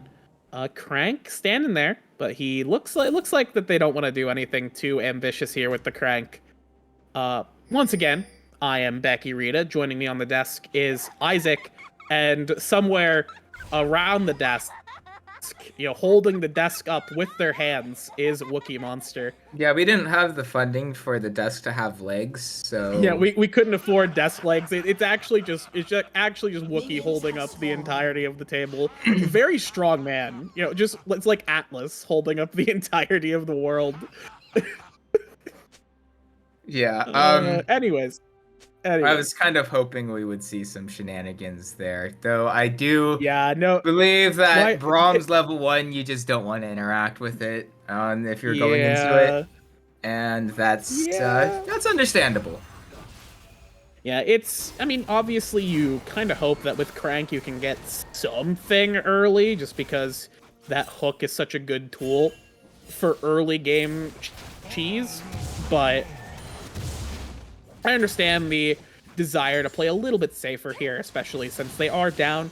Flipping a high-risk play like that and then giving over 4 kills at 4 minutes again for the third game, it would probably not be ideal. So Next Level don't want to take that risk. Maybe they should have, maybe they shouldn't have. Who can really say? We don't live in that world. We can only talk about hypotheticals. What's not hypothetical is what is on our screen right now. One thing to note is that this is a lethal tempo Kai'Sa, which indicates that this is likely not going to be that AP poke build that you've seen on and off through various leagues. It could be, but from my understanding, lethal tempo is not the best for that. It's not at all. Yeah, just flat out. Yeah, I imagine. So. Yeah, that indicates we're going to have more of a DPS Kai'Sa, and that's for the best, considering the front line that TTM have. As Sutek's going to be looking to get an early stun, responding to an Echo gank, as the Thunder does not crash on to the Jarvan. And the early gank traded there in the mid lane. HP bars of the junglers are both low, but they go back to their clears. Yeah, just return to what you were doing, as it were. Not much else there. We do start to see these junglers move to opposite sides of the map. I do like the fact that Echo is heading towards this bottom side of the map while Sutek's going towards the top. We can maybe see, you could pull Epic Fail Guy and then maybe start finding the snowball there. I just feel like the only way that this draft from NLE finds much of anything. So yeah, with Echo moving in now into that brush, we just might see that. Yeah, Echo gonna be looking for something here. The knockup from Epic Fail Guy, the flash into the hook. A great hook there from MX1, and that is definitely gonna be a first blood going over to Echo. And the story is being written before our very eyes. We have 1 kill down. Can this be more? No ghost.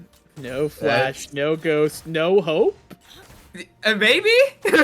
Is this the reverse sweep incoming off the draft? Is it important? Scribble out the 2 is, Yeah, scribble. Let me go to my my original pickums and Yeah, flip it again. In the Pick'em's Discord chat, scratch out the 1, replace it with 2, and it's exactly that. No, it is. It is only 1 kill this early on.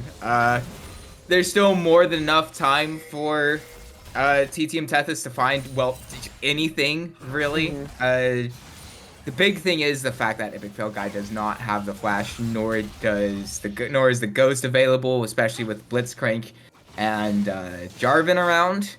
I would like to see a return visit to that bottom lane at some point in the near future to really push that, because I know we've said this a lot so far, but if there is the way that Next Level Esports does send this one to a game 4, it will be that way.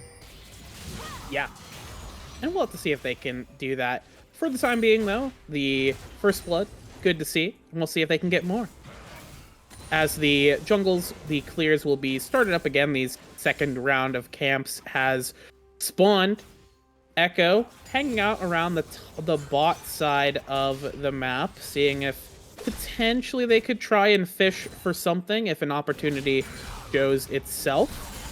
Meanwhile, around the rest of the map, in the top side here, Vault are actually doing pretty well for themselves into the Renekton here, although there was a recall at some point. They did pick up those 2 cloth armors, so not quite a flawless laning phase, as M1X6 going to be looking to potentially go into Sutek. The knockup's going to go through. The hook does not, as the crank combo doesn't amount to much else than a little bit of damage into the bear.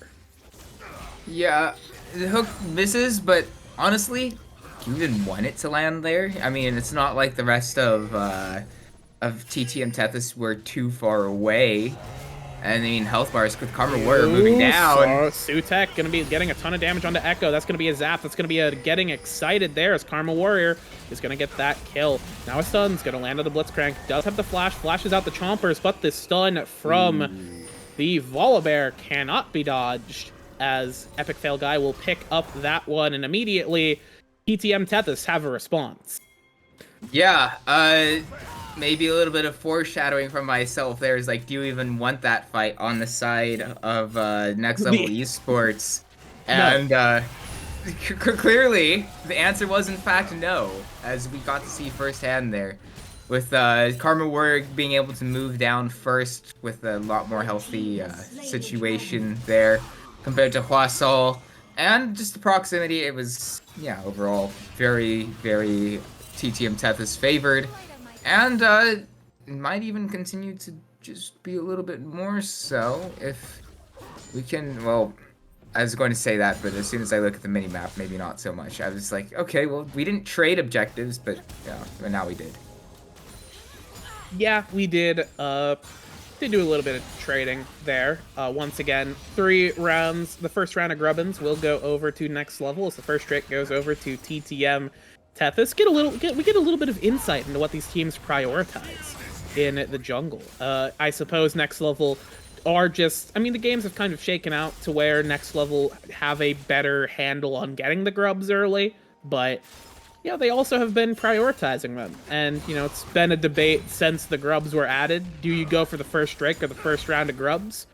You know, it's a mystery that the junglers will debate forever until they radically change the jungle again. As Dominus will be popped here, the unstoppable force will be trying to break this immovable object in the top side. But the immovable object has friends, as Syntax will get the backup from Echo and Poisson, and we'll turn that around. A gank gets flipped on its head in favor of NLE. Yeah, I thought for sure that the flash away from Syntax, with how low they were there, that it wouldn't have been enough to keep himself alive. However, you know, clearly wrong. Clearly my first assessment is wrong, and I'm also not a Renekton player. Clearly Syntax did have that knowledge ahead of time, did have the patience to stay around and look juicy enough as, I mean, I haven't had crocodile meat, so I don't know what that tastes. Do you know, perhaps? Off chance? Do crocodile meat? What? Yeah, I mean, yeah, if it tastes good, you could, like, bait them with the...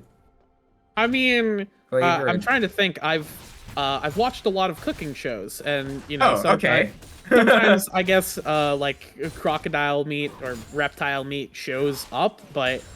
I know, like, on Guy's grocery games, one of the whammy items is canned rattlesnake that shows up. Not quite a crocodile, but I imagine it's not... It's very tough and gamey meat. I don't know if you probably have to prepare it very carefully.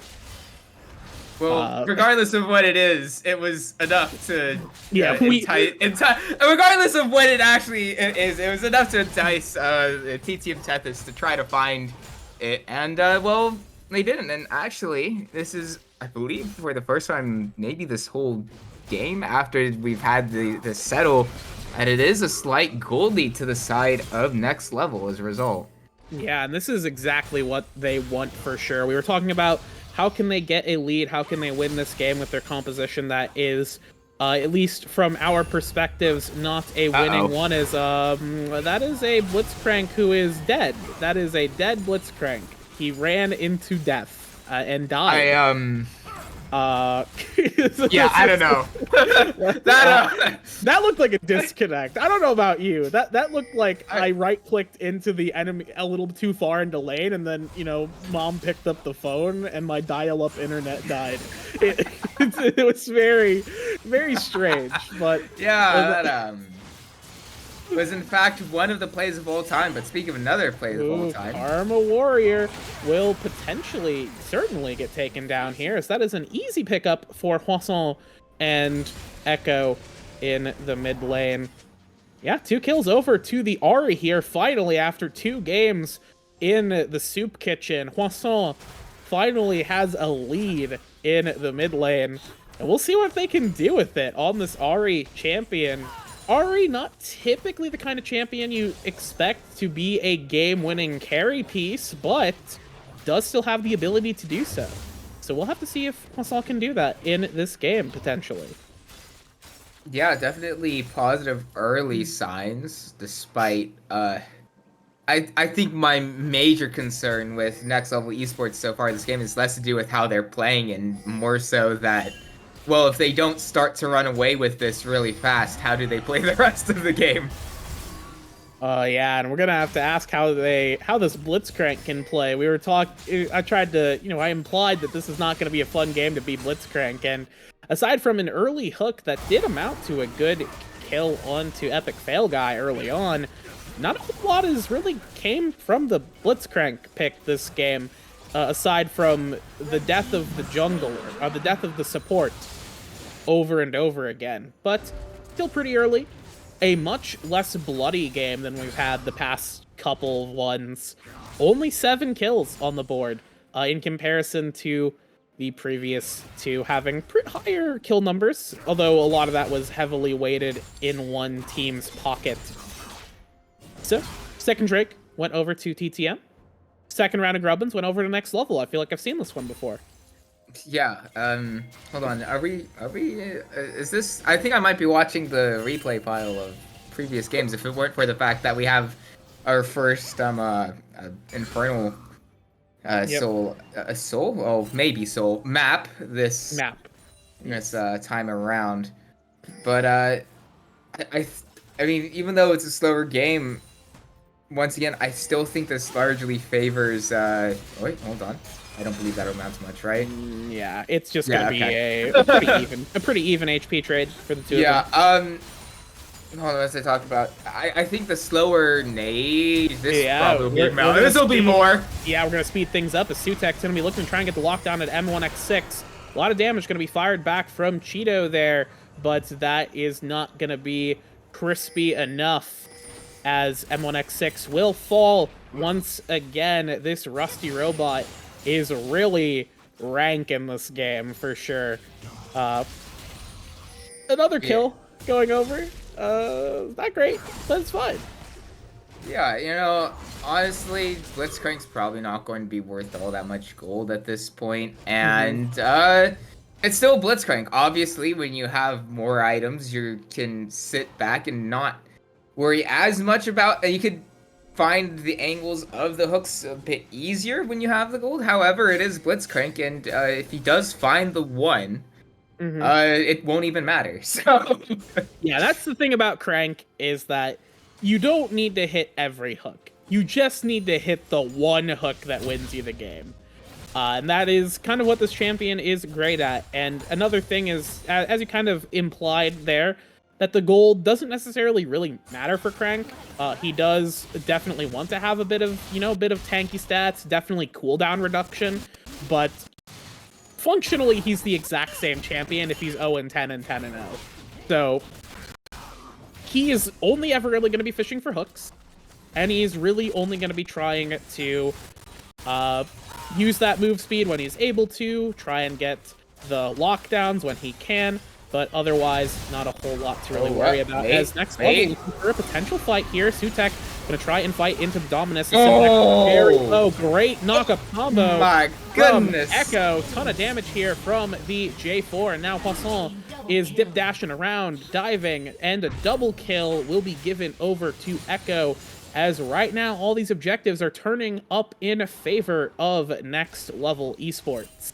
Yeah, not only that, that'll definitely be the mid lane tower, tier 1, as well as probably, I would have to assume, maybe we'll push out, it'll be a second charge there coming through.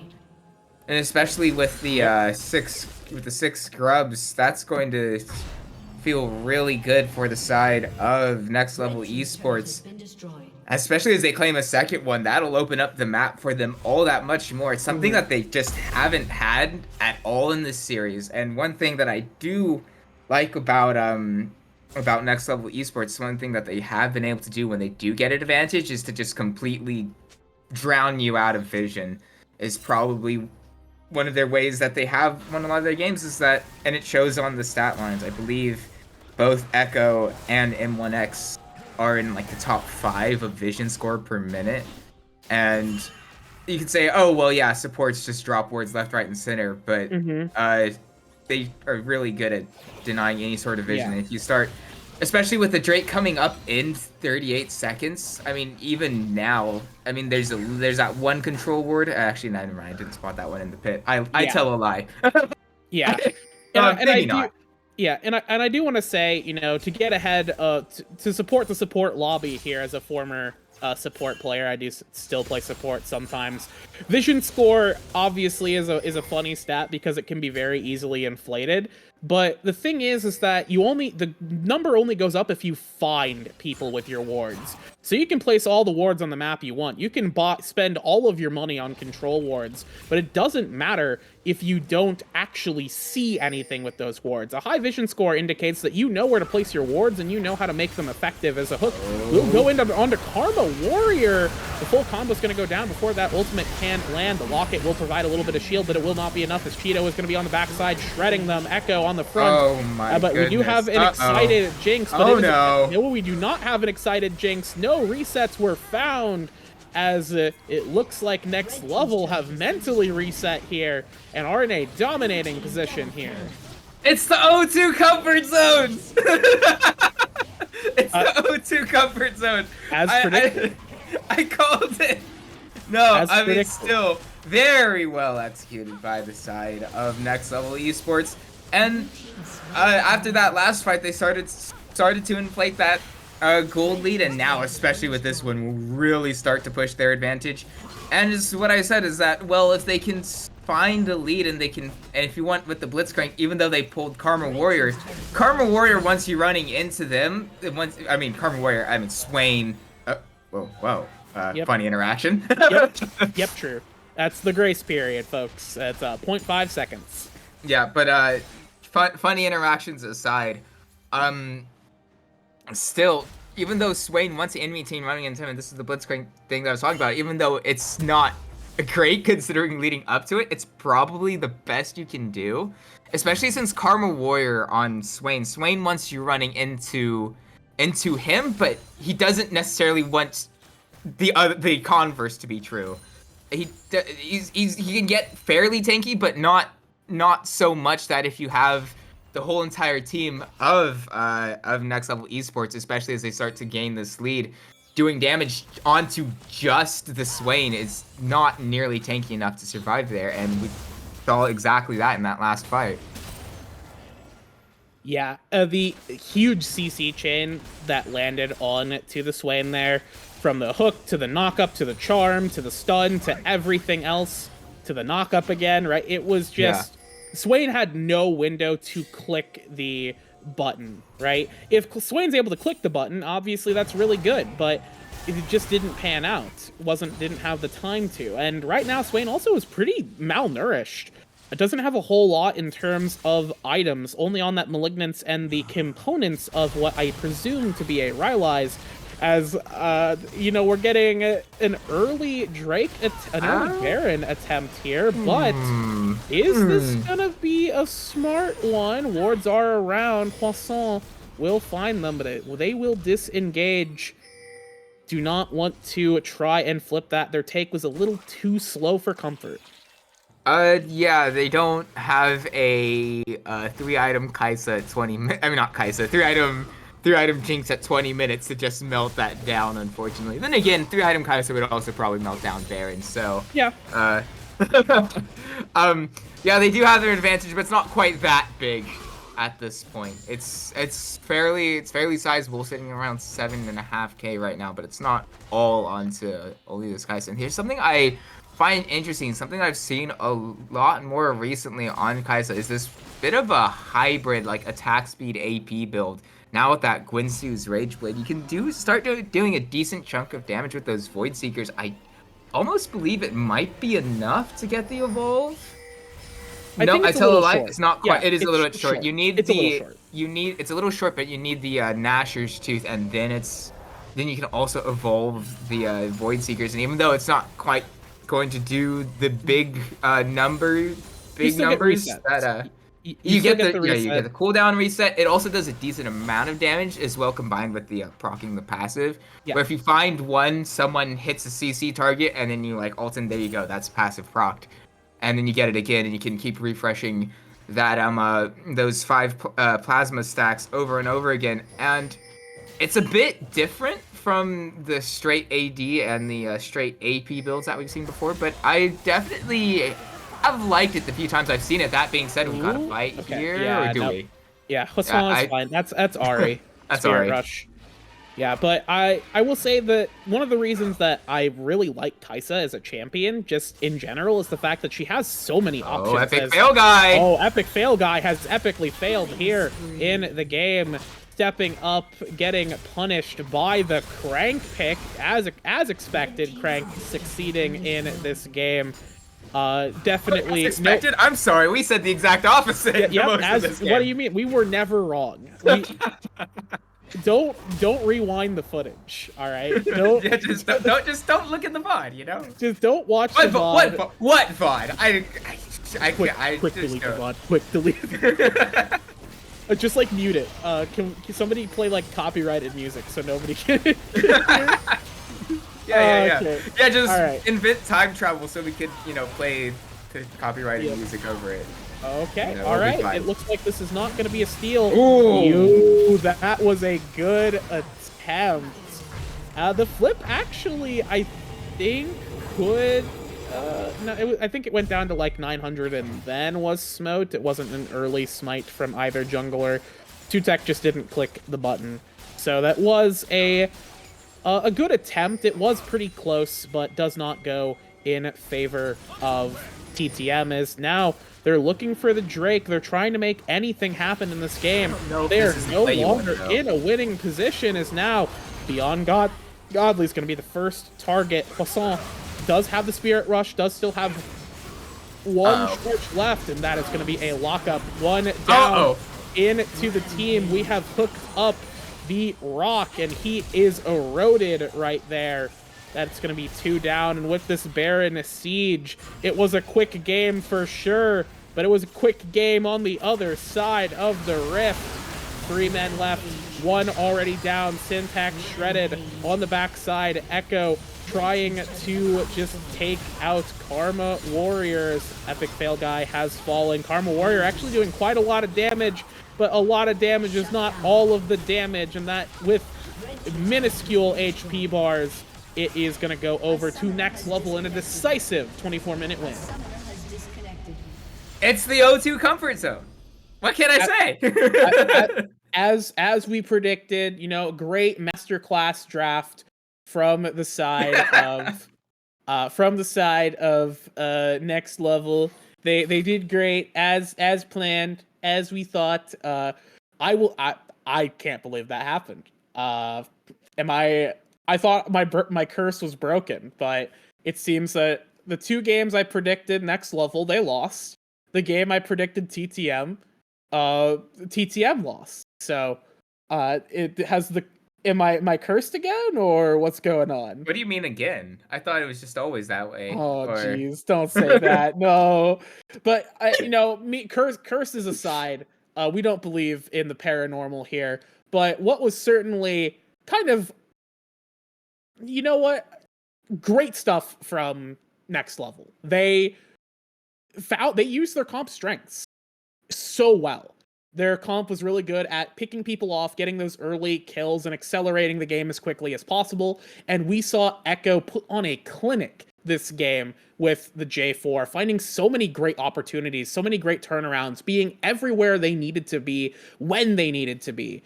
And again, that we see that kind of mid jungle synergy from Wasson and Echo that just really allowed the entirety of Next Level to flourish this game. And it prevented the side of TTM from getting to that point in the later stages of the game where, you have unkillable tanks on the front side, you have Swain who's unkillable, you have Jinx who's killing all of you. They didn't let that late game arrive. They ended the game first. yeah, and that was I did so I'd say if there was going to be a way that Next Level take it, that's how they did it, and fair play to them. It was a very difficult angle and a hard ask going into the game, but they stepped up to the plate and knocked it out of the park. So when we come back, we will have Game 4 of this series between TTM Tethys and Next Level Esports, and hey, O2 Comfort Zone. Yep.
And we are swiftly back into the draft of Game 4 between TTM Tethys and Next Level Esports here in Blue Water League's Diamond Quarterfinals.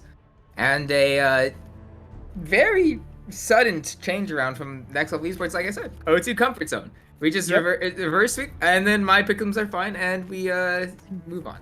Yeah, as we said, we never doubted Next Level in the last game. There were absolutely no doubts in the draft. We knew from the start that it was all over.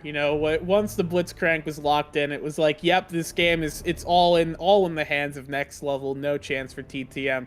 Our predictions aside from the draft, again, really just well executed from Next Level. And I guess TTM kind of sleeping on their laurels. They thought that after games 1 and 2, it's like, oh, wow, these guys are bad. We don't need to respect them. No, you are still about on the same level. You still have to respect this team. So hopefully that is a wake-up call for TTM, and they can sort of shake themselves back, get themselves working, and, turn this series back around, prevent the reverse sweep. But Next Level, if they get that reverse sweep momentum, it's really hard. They've left Jinx open. They've done it. They've done it again. They're trying to lure TTM here. You see, TTM did lose on the Jinx, so perhaps TTM aren't going to pick it. And they have not. They have opted into the Ari for Karma Warrior. It's been a very contested mid lane pick. I will admit, this series. It's pretty good.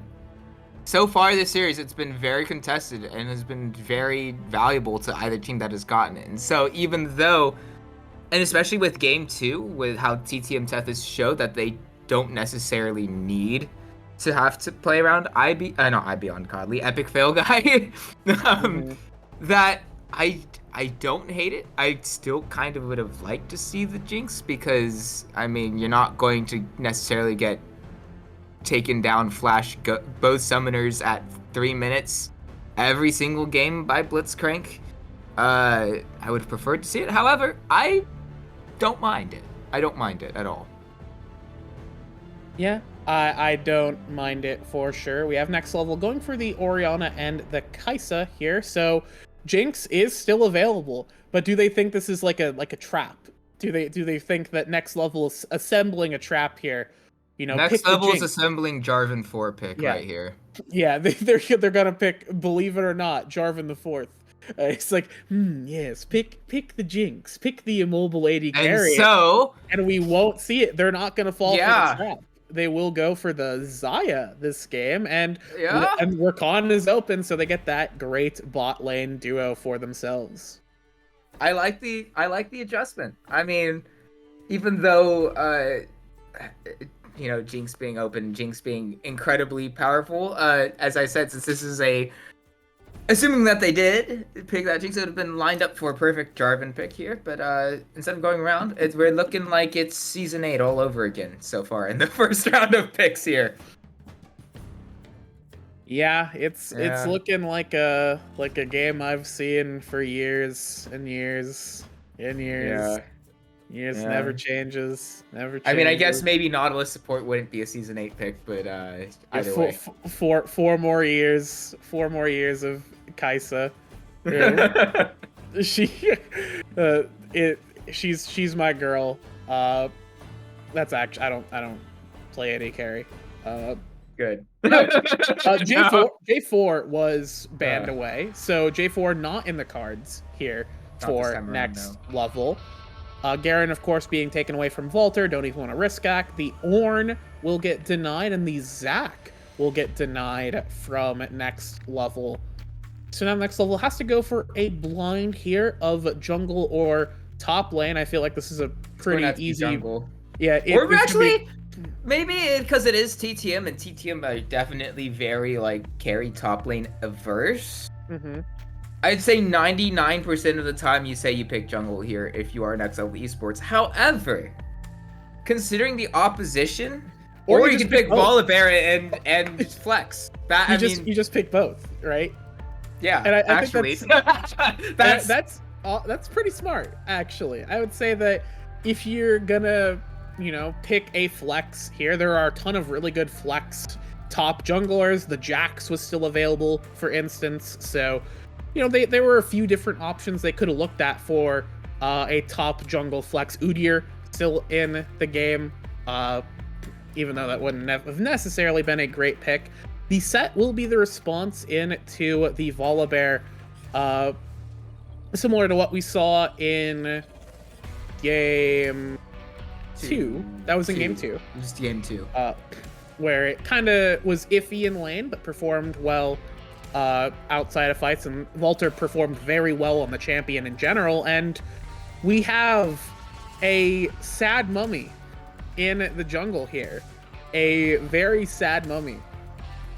Or what? Is this the gold stream? What? I think Amumu's secretly like pretty strong, especially because it's not necessarily Amumu strong, but if you give next level esports Amumu, who do they pick now for that help to put? Okay, they pick Poppy. Okay, I mean, into Ari, that's fine. Into Amumu, you could steadfast presence early. That's fine. But now, I mean, it's going to be a little bit harder for Orianna to find that easy way in, for sure. So considering the bans, it's like, okay, who we want to take out away for Orianna to just press R? And so that's one of the few remaining ways that was available on the table for an Elite 2 pick away to just give Oriana the press R game. So I don't necessarily hate it. I also think Amumu is just a lot stronger than people give it credit for. Yeah. No, I would agree. Amumu has a reputation of being a low elo pub stomper. You know, the head of Well, Bronzonia. it is true. Yeah, This much is true. Won't deny yeah. that. Amumu has been the head of Bronzonia since preseason 1, right? You Yeah. know, with the one of the banned one in low elo, but that's because Amumu has really good buttons. His ultimate is a fantastic ability. His bandage toss is a fantastic ability. His other two buttons, whatever, they don't matter.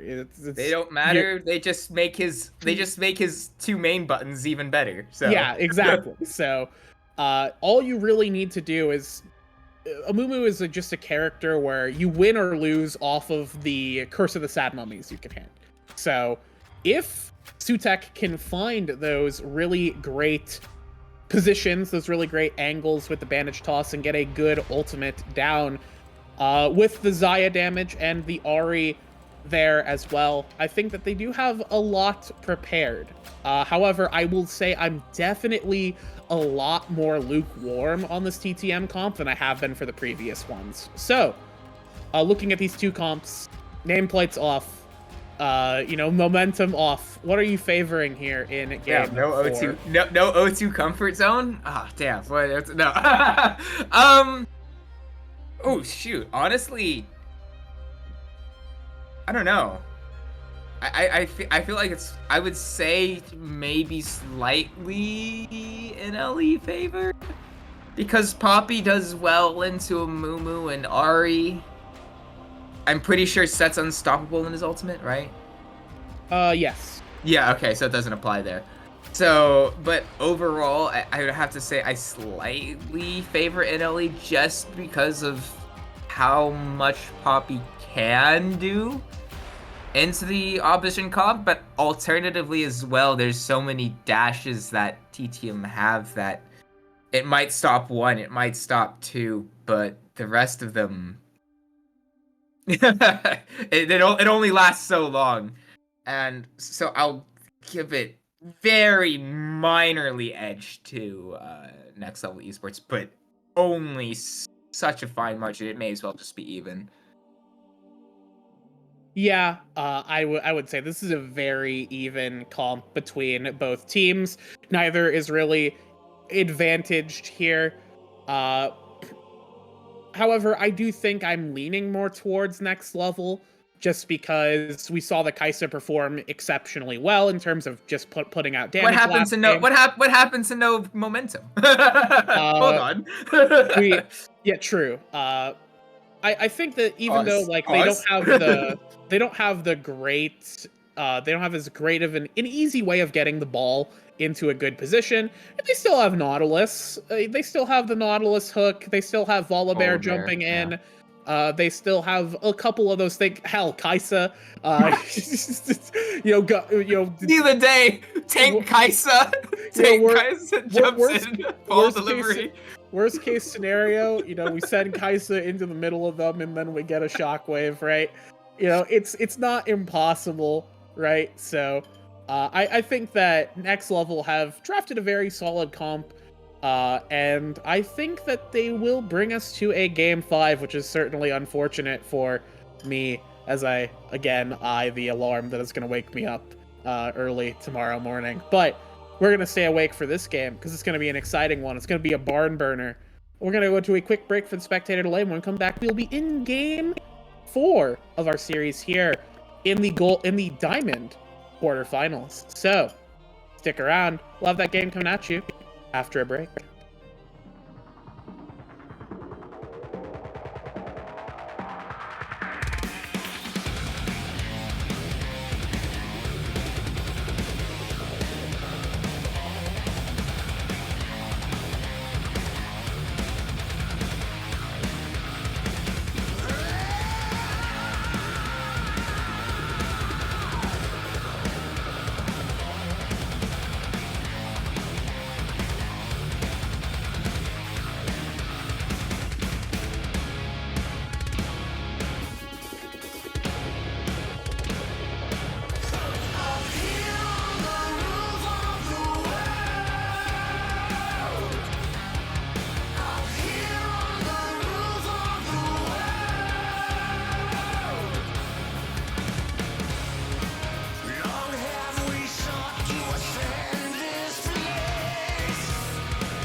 Hello, everybody, and welcome back to Game 4 of our series here between TTM Tethys and Next Level Esports. TTM are on the blue side of this game, Next Level are on the red side. I'm Becky, again, with Isaac and Wookie Monster somewhere around here. Holding up I the don't know. desk. Yeah, still holding up the desk. Not shaking yet. Still holding strong. You know, if we get to game 5, might need to get a different person holding the desk up.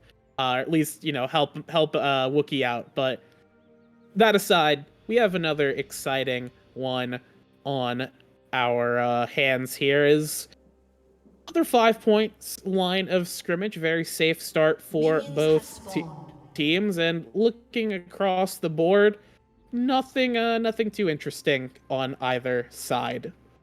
Yeah, so more or less hold on, I need my notes here. We're the obviously it's the O2 comfort zone for I guess 1-2 comfort zone now for Next Yes, Level true. Esports. Uh no, but overall I mean what else is there to split these two teams apart? They're exact same. No. Oh, wait, hold on. Oh, Hook's gonna go down into Beyond Godly, but the knockup's gonna come into response here from Epic Fail Guy. That's a ton of damage. The early game from Zaya Rakan is crazy, but M1X6 is even crazier. But Epic Fail Guy will get that first one. The Hook's gonna go back into the Nautilus. That's gonna be a traded kill as this aggressive bot lane play early has ended in a 2-for-1 in favor of TTM. And yeah, that was still assist credit to Epic Fail Guy as well. Not only that, I'd say more importantly, it's the extra XP that you'll get from solo farming up these minions. Yes. That'll go over to the side of Zaya. That will feel incredible in the long run, as well as obviously the extra gold. But more so at this level, it's the first blood, the extra 100 gold there, and the experience that comes with it. It could very easily be massive. Yeah, and it's kind of strange that they went for that play there. I see it kind of working out theoretically, but Zaya Rakan is one of those lanes that, at least from my understanding, back when I played more support, if you're against Zaya Rakan, you don't win early on. They have so much damage with the combo there, with the Rakan jump along with Zaya's, I believe it's her... W. I don't know which ability. Yeah, her W. There's so much damage that Zaya can just throw out there all of a sudden that you never want to take that 2v2 early on until you get some more money. As Echo is going to be looking to get a lockdown on to Sutek. That's a lot of damage onto the Amumu. He's going to try and flash out. Echo will follow, but who will fall will be M1X. But now Epic Fail Guy is going to be on the back foot here, having to run away. Will get taken down, and now Beyond Godly is beyond... not beyond saving. Will save themselves by walking out as the bot lane has been flipped back on its head, and now we have an even game. Yeah, and that's the Poppy power right there. Something that we talked about earlier. That it might not be so big in like 5v5 team fights with the amount of dashes. However, early on, when you only have these 3v3s, it is absolutely massive. Came up clutch in an incredible way there in that fight. And yeah, as I said, we're back level, right? Right where we were at 0 minutes. Okay, Syntax potentially getting a winning trade here. Big heal from the Volibear Chomp. As Vaulter gonna have to flash there. Ghost was popped by Syntax. Yeah, Volibear, even when he's low HP, as long as he's able to get that Chomp out while you are marked, he heals up a ton. So, yeah, good stuff from Syntax to play calm and collected there and force out the flash from Vaulter. If you are Syntax, you absolutely would take that summoner trade every day of the week and then some. So now Vaulter's gonna have to play a little bit safe as Beyond Godly flying in from downtown to get that knockup. Just to annoy. Things. Yeah. Just Zyricon things. Just Zyricon things. You know, this is it's weird, you know, these two champions that are designed to play together, play really well together. That's insane how that works. Wow. You think Crazy. it's almost like they were designed to play together or something. I don't Yeah, know. it's crazy stuff. Wait, As got a gank coming Echo, in though. yeah, Echo's going to be putting on the steadfast presence. That's going to stop Beyond Godly from getting out, but Epic Fail Guy will still get one on the trade back there. Both supports will go down, but one kill goes over to M1X6, and the other goes into the pocket of Epic Fail Guy. Yeah, and revealing your location there as Echo, ensuring that like it gives Sutek all this time to start counter junglings. We kind of see here. Hold on, Walter's going awfully low. I think it should be. Yeah, Walter. we'll be fine. We'll be fine. Okay. Yeah, we're fine. We're fine. But all the while, even the trading 1-for-1 there is. Okay, we have a combo of supports here. The Shockwave will pull Karma Warrior back, doing a bit of damage. That was strange. Movement from M1X6. I think I don't know the flash timer. If I think it did it just go back off cooldown? Did he just use it? Because that looked like a situation where you think you have Hex Flash, but you have real Flash, and then you click it early, and you're like, wait, why am I over the wall now? It was a bit delayed, but, you know, neither Nautilus didn't die, so could have been worse. It's the curse of Hex Flash, honestly. It's one of those things that, where it's one of those things where it's like you feel so like uninhibited to just use your flash because you have Hex Flash available to you, but sometimes it's just like, okay, sometimes you want Hex Flash but you don't have access to it. And it's like it's so weird. It's like Flash is obviously the superior thing, but sometimes you want Hex Flash. Well, right? yeah, well, because Hex Flash is such a low cooldown and such a low like commitment. Like Flash. Oh wait, hold on. Speaking of commitment. Okay, we have a, yeah, that's just going to be a death right there. As Syntax will get chained, CC'd by Sutek and Karma Warrior, who were up on the top side, taking that first round of Grubbins. The objectives have been flipped here, as now TTM are taking that first round of Grubs, and the first Drake goes over to next level. As an assist went into Karma Warrior's pocket, Sutek got that kill. It's certainly fine, and it will set the Volibear back at least a little bit here, get some breathing room at least for Walter, who has been having a bit of trouble in this lane once again. Yeah, I kind of feel like with past experiences that you might say that's somewhat expected. So getting that little help for honestly not that much spent is it's always. You always take that. We take those.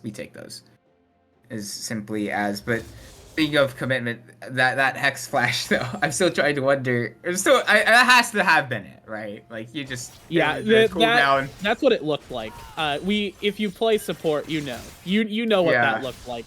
Because you've been there. I've definitely been there.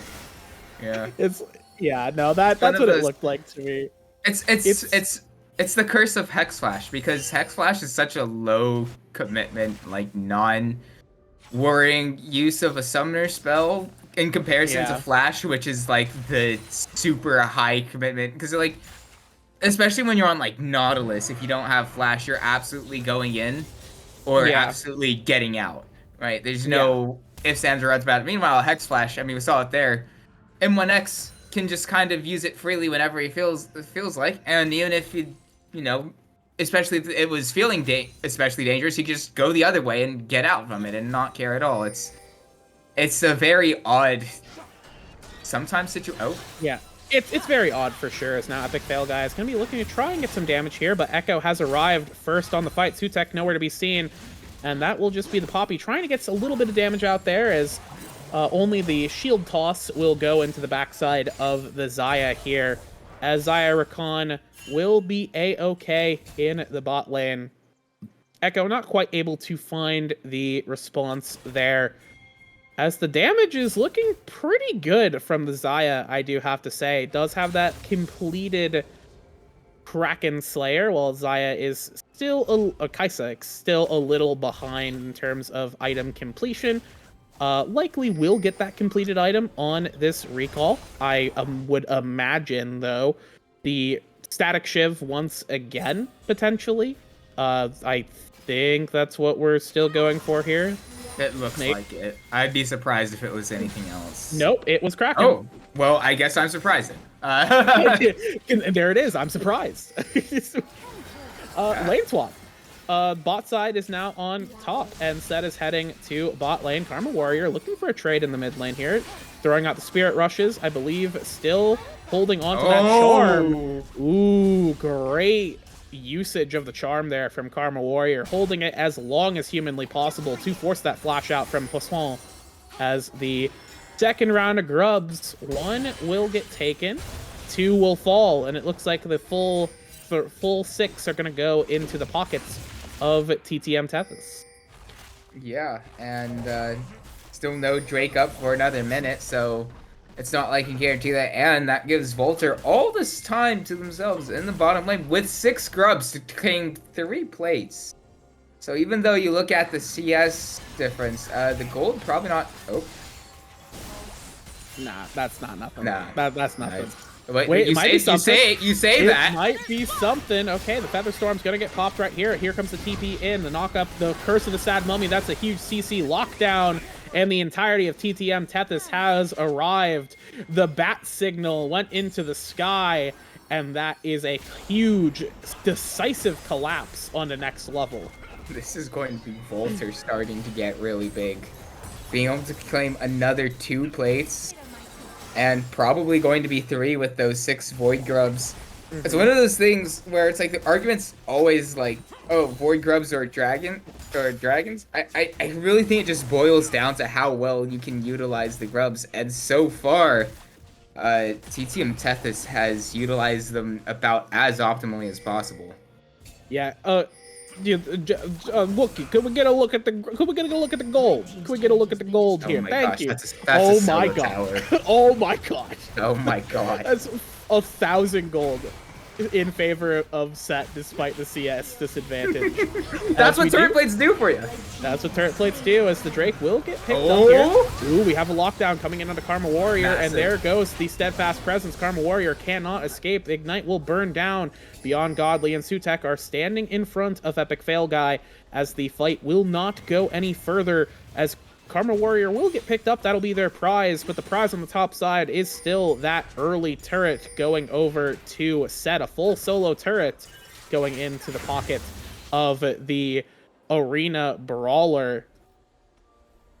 A full solo turret with plates. I believe the first 3 weren't solo plates, but still. Okay, we do have a potential look at. Ooh. Okay, to be honest, I don't think Nautilus wanted that to hit. Yeah. 65 Nautilus, I don't agree. want to land that one. I absolutely agree. That would have been very ill-advised.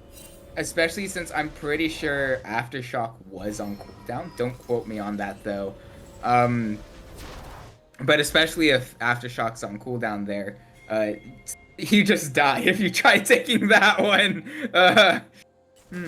Yeah, the Shockwave was available, I believe. So, or oh no, not the Shockwave. I know. Like I know that you're talking about the Aftershock rune. I don't think that was up, but the Shockwave was. So, even if Nautilus died, that was a good Shockwave angle potentially. And Karma Warrior is definitely in danger here. Angle. Yeah, that is going to be a Shockwave on the ground there and into the wall. Karma Warrior is stunned. Poisson will claim their first kill of the game, and Karma Warrior falls once again. I know that doesn't feel right. It feels like Poisson only one. That seems wrong. I don't know why. I agree with you. That just clearly we are the ones incorrect in that regard. However, just getting these stragglers every now and then around, keeping the gold lead from running away from the side of Next Level Esports. The fact that despite, well, I wouldn't even say despite all that gold going over to the side of TTM Tethys, I think it's largely because that a lot of that gold lead is strictly on set, but since it is strictly on set, no, okay. I thought for a second. No, but because it is Yeah. strictly on that set, every single time that Volter isn't in a fight and you take one, that extra economy isn't available to be claimed, and so, you know, up. Ooh, the Wait, distracts. calculation Wait, hold from on. Sutek. Sutek. I like that. That's that was a crazy taxi right there That from was from the Amumu. You know, good driving. yeah, I'd give Amumu 5 stars there for that one. That was a 5-star drive. absolutely. That was 100% calculated. I'd have to say, especially since after driving the Rift Herald enough, it is definitely targeted in that way. It was a planned understeer. From speaking of racing terms and driving and stuff. Yeah, I don't know anything about well. racing terms. All right, the most I know about racing is you know, I've seen a Mario Kart. Some of my students are big into racing, but that's about it. As Karma Warrior is going to be looking for a lockdown of CC onto Poisson here. The Spirit Rush will go down. The Shockwave will go out. Seraph's Shield will buy a little bit of time, just enough time for Syntax. And on the backside, Volter is there as well. Will clean up Poisson as the turret will get shocked up and disabled. But now the showstopper from Syntax will send him back into the turret. Epic Fail Guy has arrived. The Ghost is out. Curse of the Sad Mummy will lock down Syntax, but who's locking down who anyway? As now Volter's going to be a little bit low here. Another stun onto Cheeto, as Epic Fail Guy will pick that one up. HP bars are very low for these tanks. Knockup doesn't quite land. A pullback's going to come into Beyond Godly. The Ignite will go through, and the Kraken shoots down the Nautilus there, as TTM Tethys have the man advantage. 2 for 1 in that bot lane skirmish. And that, my friends, is the power of I believe it was 5-feather blade caller onto Kaisa.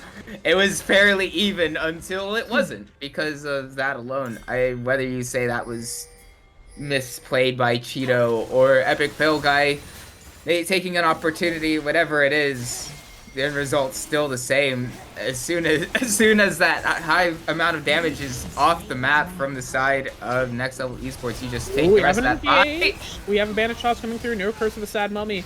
The steadfast presence will stop Sutek in his tracks. That was a bit of an ambitious bandage toss that just doesn't amount to anything at all, and gives over 300 gold to the side of Next Level. And now the turret is easy pickings here for them as well. Yeah, I don't know if Sutek forgot how long that cooldown was on the Curse of the Sad Mummy. It's very long, especially at the level 1 upgrade ability. Because the only way that makes sense is if you do have Curse of the Sad Mummy, because if you do have that ultimate available, that is an incredible angle to go in there. However, it wasn't available, so that's the result. Simply put, that's it. Yeah, it was not available. I don't necessarily understand. Maybe there was kind of a split call in terms of, oh, we can take this fight, but they just didn't have the manpower. They were a little low on cooldowns. If you're going to be fighting with Amumu, you need to just make sure you have the Curse of the Sad Mummy. He can be okay in skirmishes with those 2 bandage tosses, but as I talked about a little bit in draft, 2 of Amumu's buttons are really good, and then the other 2 are there. So, if you don't have your ultimate, you're kind of just like a walking ball of minor annoying damage. So it's definitely not the kind of fight you want to take if you don't have the ultimate. But, just like a miscalculation there, maybe a missed call from Tethys. Either way, they still do have a gold lead from, again, a lot of those early plates that they got, and some of these early, some of the towers that they've gotten.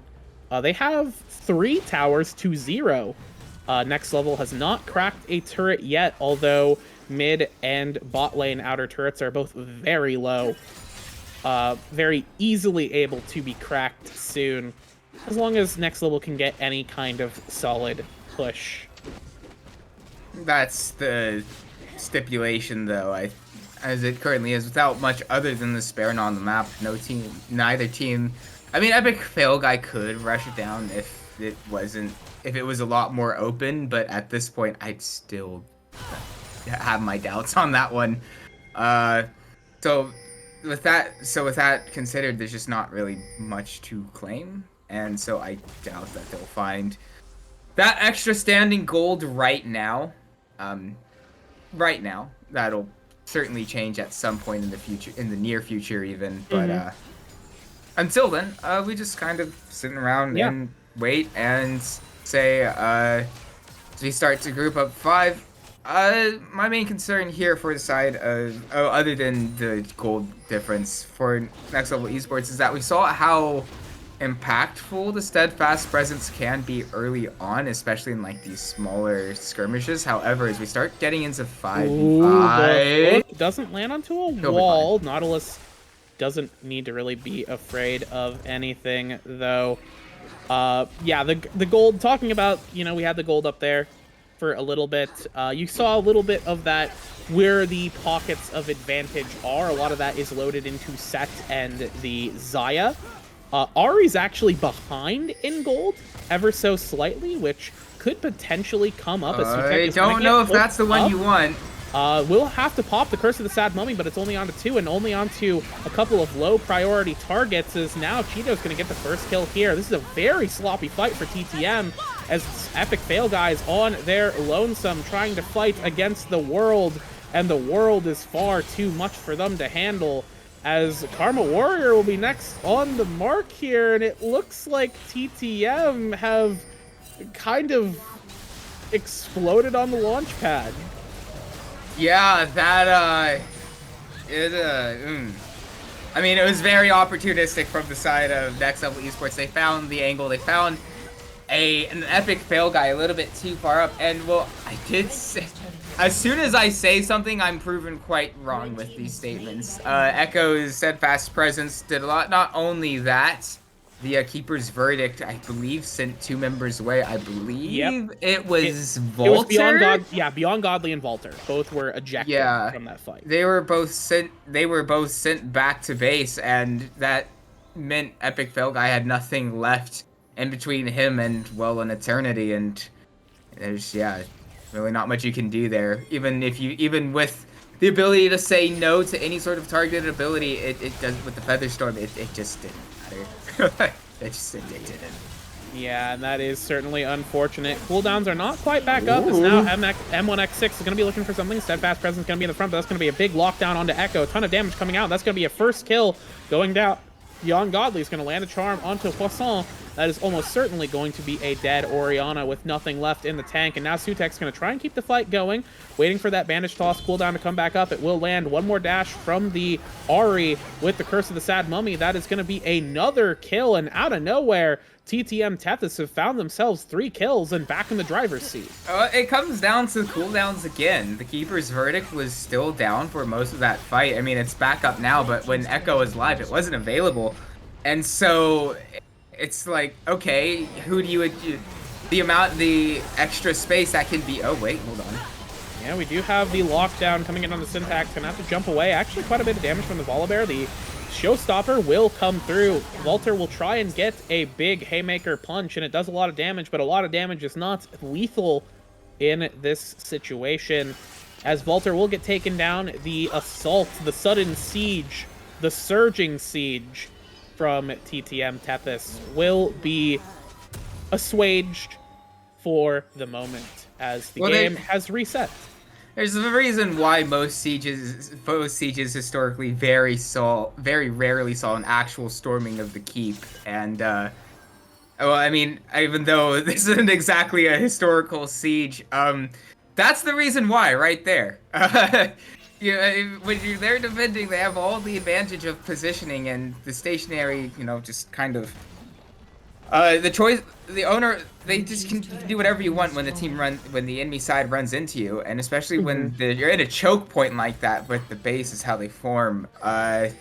Yeah, that is that out of the way. That's Yeah, the reason why. I'm glad you understand the history component of it because I'm an English teacher. I don't know the history part. Yeah. I just say the words. I read words. Sieges are actually well, were I guess historically we've talked about like medieval castle sieges. Yes. They could even take years oftentimes. It's not even an exaggeration. Yeah. And And so mostly sieges were just get your trebuchets around the enemy keep and wait for them to not have enough food.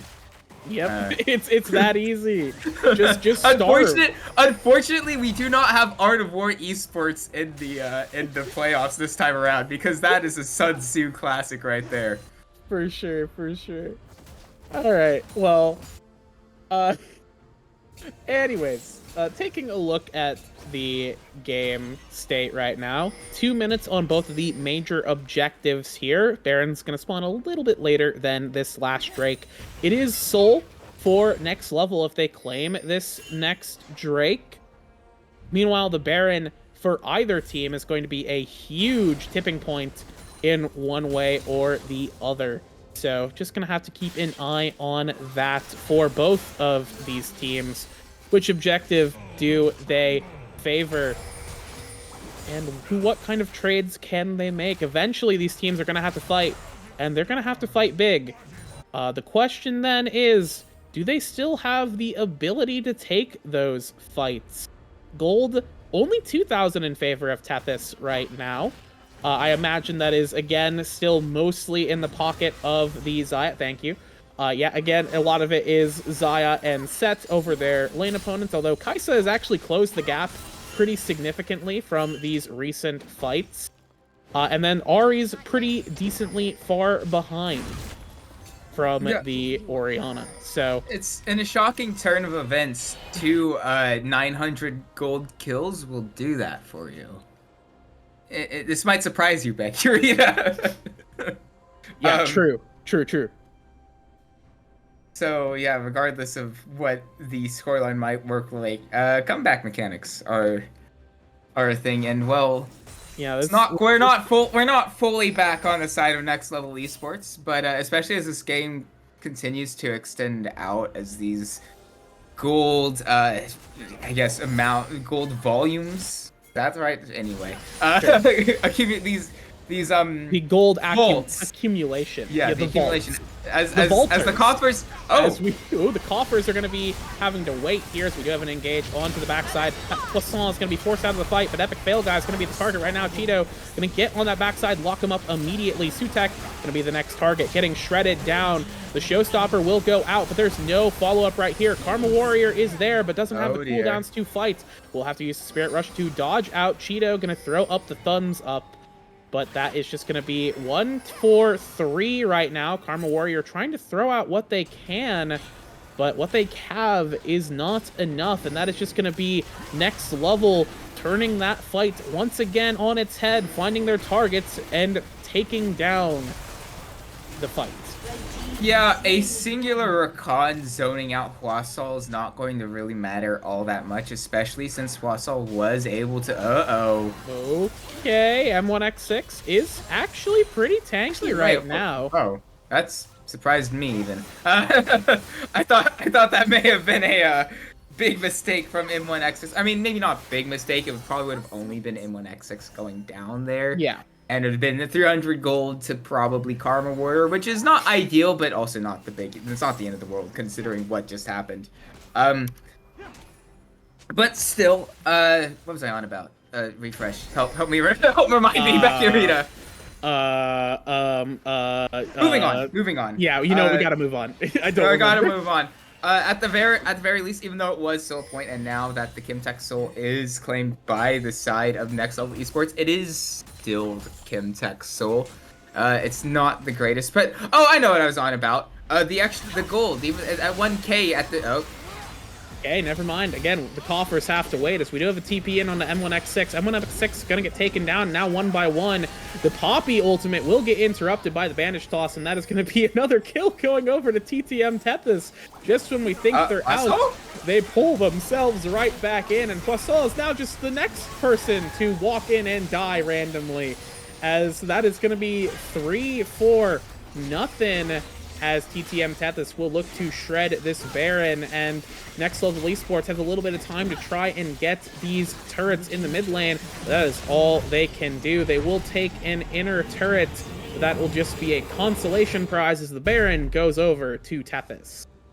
Yeah, I mean, of course, everything that was going to be said is completely invalid, because the previous point was that 1k gold with the amount of items completed, not all that important. However, we've started as soon as I say that, we get a very decisive fight going over to the side of TTM Tethys, once again opening up this gold difference again and start to bring it back into their favor. And especially now, since we're only barely excuse me, a bit gassy right now, only starting to recover from that lost fight.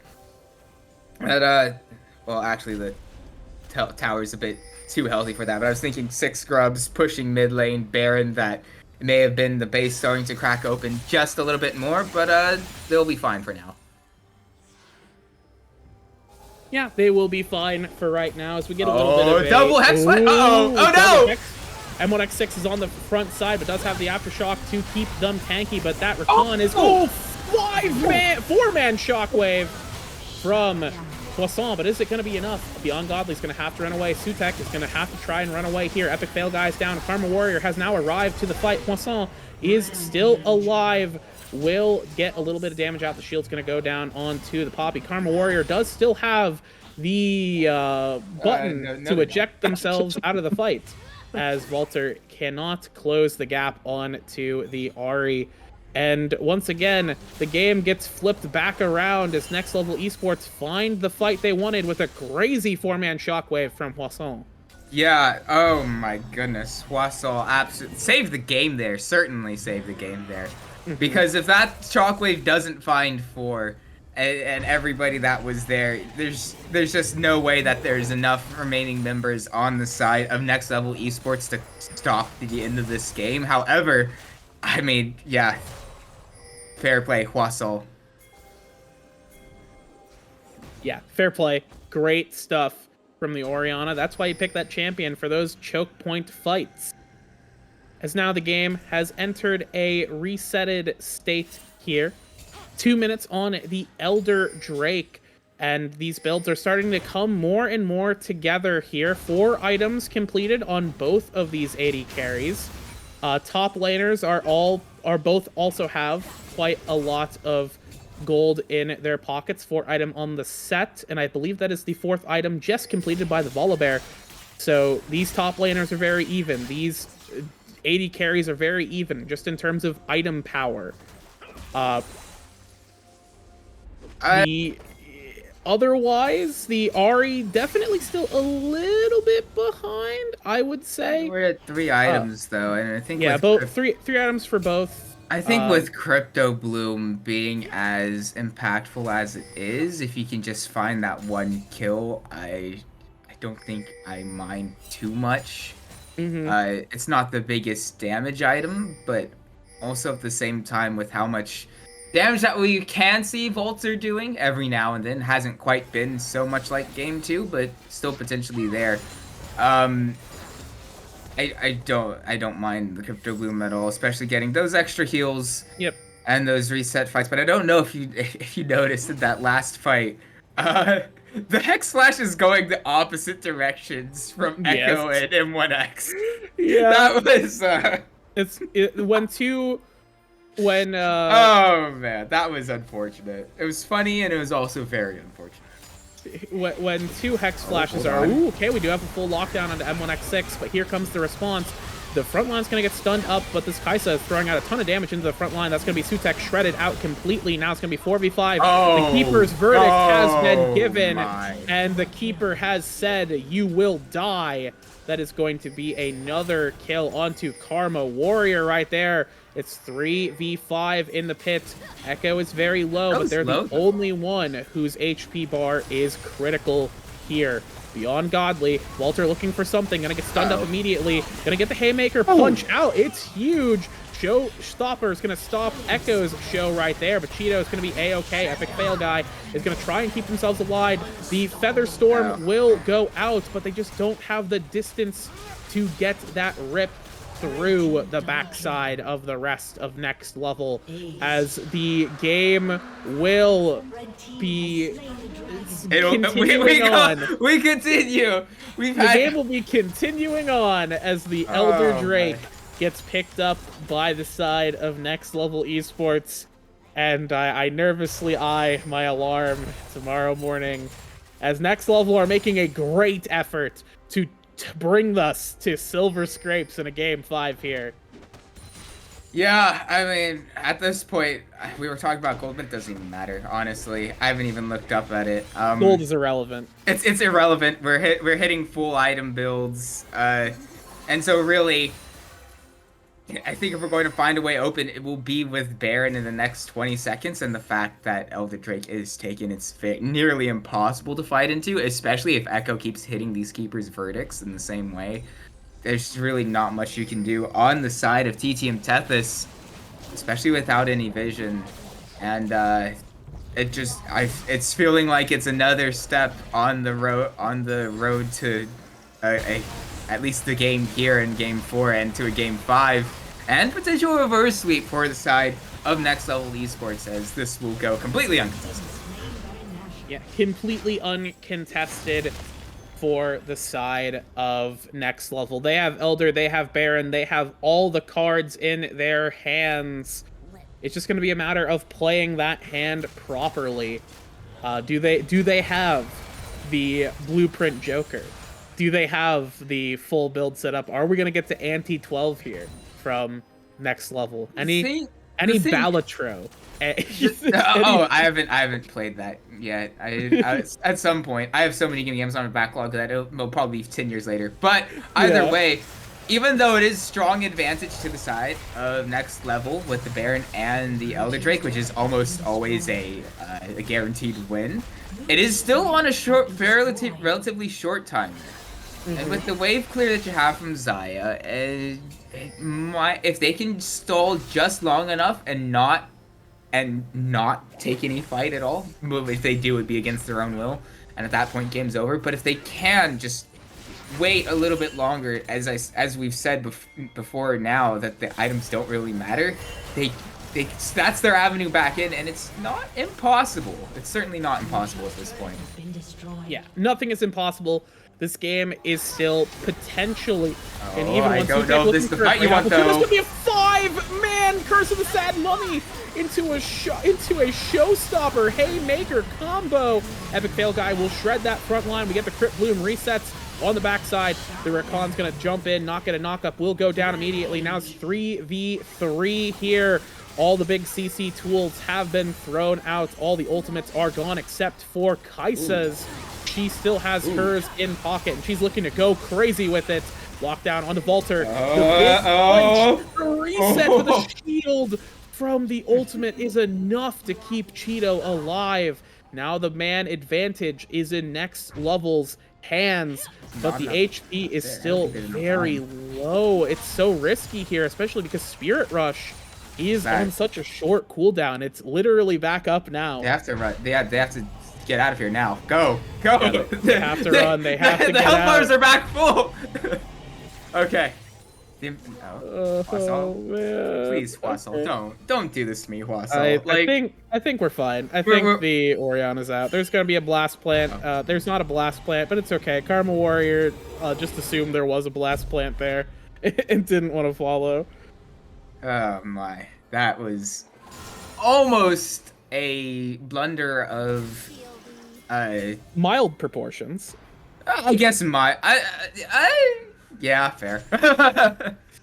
I was thinking maybe a little bit higher, especially since we do have the Elder Drake coming up in a minute and 45 seconds here, even though the kill timers death cooldowns kill timers aren't as long, aren't that long. It would give the positional advantage over to the side of TTM Tethys to set up for this next fight, because as it stands right now, as we said, pretty much full build across the board.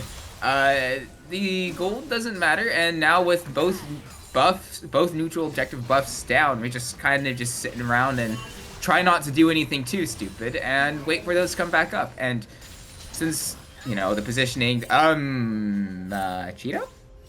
Cheeto? Yeah, we're fine. We're fine. We're fine. We just won't have Zanya's for the next fight. But, don't need it. It's a crutch. Ah, I see. I see. It's a power move. Yes, it's a flex, right? It's, you know, you walk up, you Zanya's, he's like, I don't need this. This is a crutch. This is a weakness, right?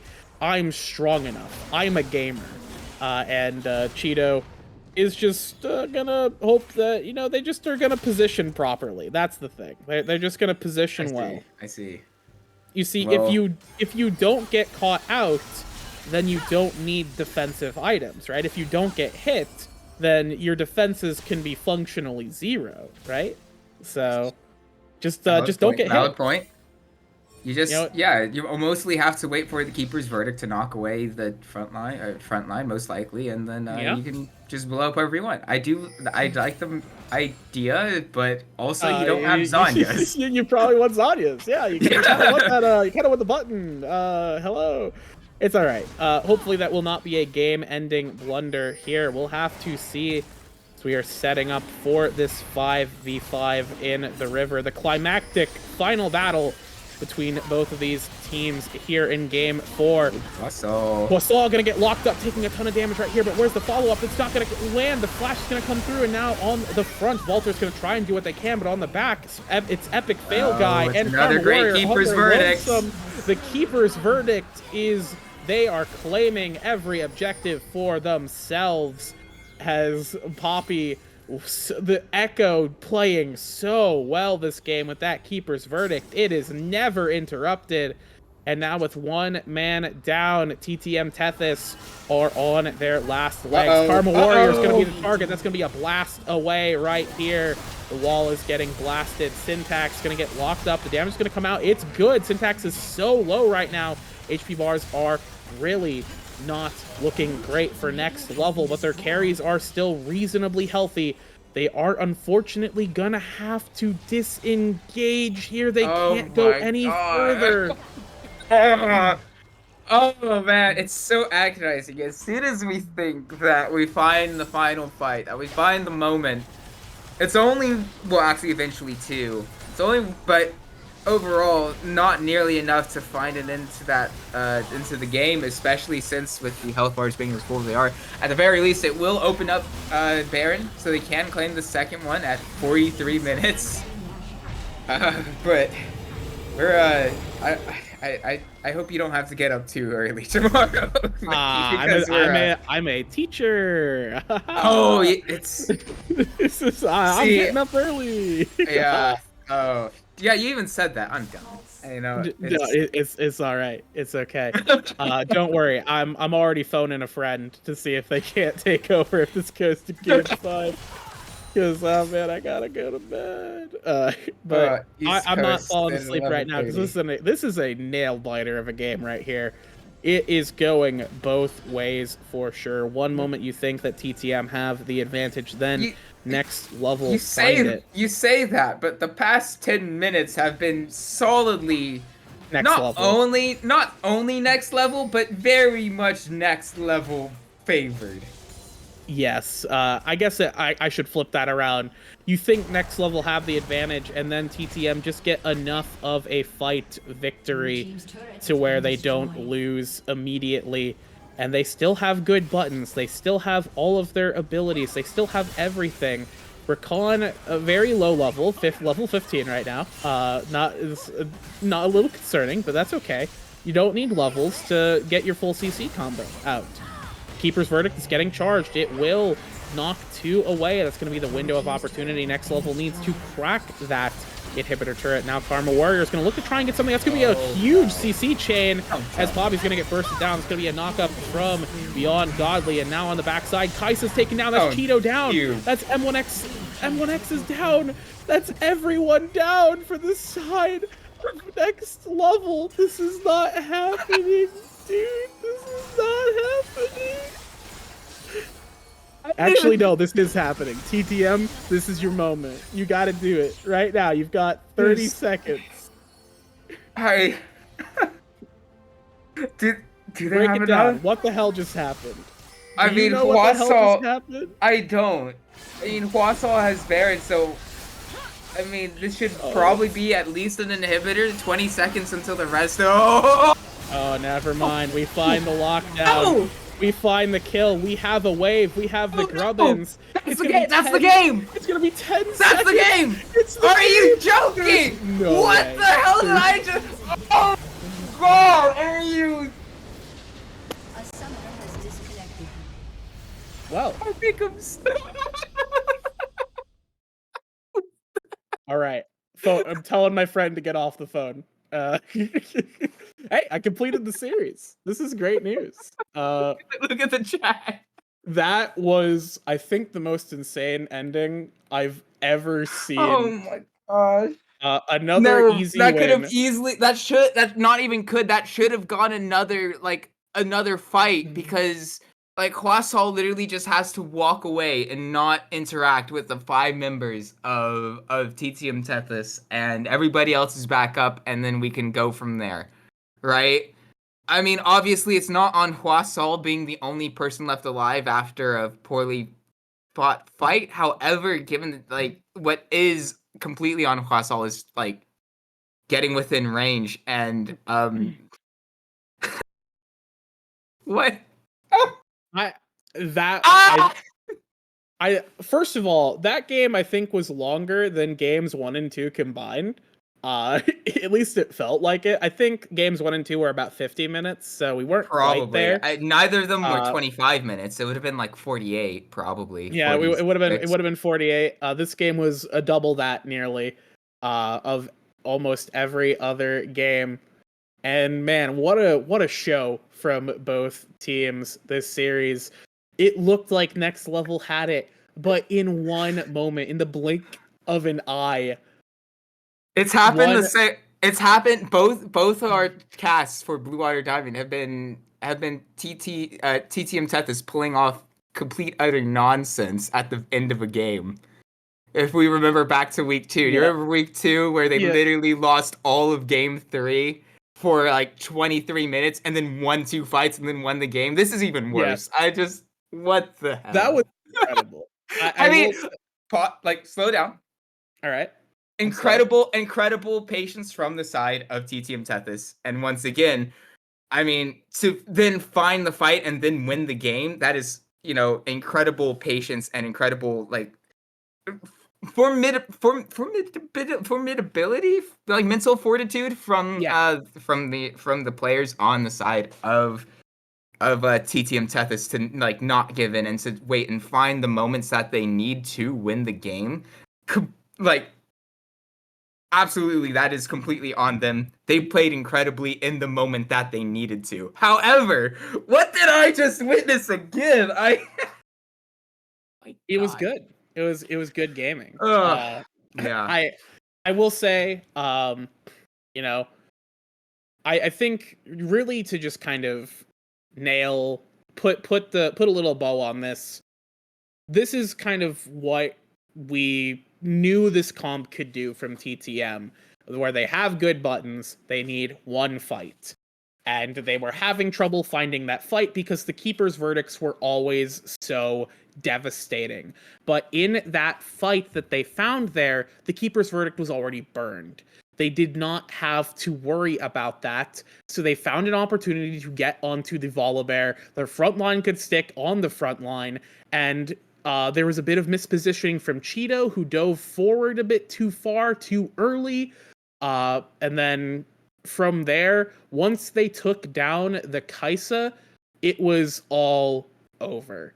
And I think that, both of these teams are going to be, they've got a lot to learn from this series. And I think that at least both teams, even though, you definitely feel bad losing, that I feel the team next level put on a good performance. So regardless of the results, they shouldn't feel too bad about it. And think about it like this: now, next week, when They TTM get move it, on Kuma to Sailors. when TTM move on to semifinals, you can predict against them again. All right, think Well, about that. that's not how pick'ems works around here. You pick the whole bracket ahead of time. So, Oh, oh, so you're uh, just doomed. yeah, I'm just doomed. Is Oh, what it is. well, that's tragic. My pick'ems are just doomed. And All right, depending on how the other series went, I hope Elysium Dawn didn't get upset by We Love Soulberry. As much as I love We Love Soulberry, I predicted that one going 3-2 because they only lost, even though their like overall like series regular season record was, I believe, like 2 wins. They were only 1 game down. So almost every single one of their many like losses over the regular season, they were all 2-1. So they definitely have the ability to upset, but my pickups just might be doomed, man. They just might be doomed. that's all right. You know what isn't doomed? TTM Tethys. They- They held it together against all odds. They found victory, and that's very commendable. So, next week, you'll have the ability to at least predict against them again. Predict that they will lose again, and certainly that will not upset the TTM players when you do that. Hey, Uh, hey, it's just fuel. I'm just giving them that rocket fuel, man. the rocket fuel, true, Yeah, so so true. they need you need somebody to spur you on, and in my case, I'm spurring them on by saying we're going to prove Isaac wrong. And well, in fairness, they have done at every single time I've doubted them. So It's so true. Sometimes your biggest hater is your greatest ally. Uh, with that said, I think that's a good note to yeah, close out the stream. Congrats to TTM Tethys on the victory tonight. I have been Becky Rita here in the Death Realm late at night. That's Isaac over there in not in the Death Realm. And we have Wookie Monster, who can now finally rest the table once we close the stream. So have a good evening, everyone, and we will see you back again next week for the continuation of playoffs.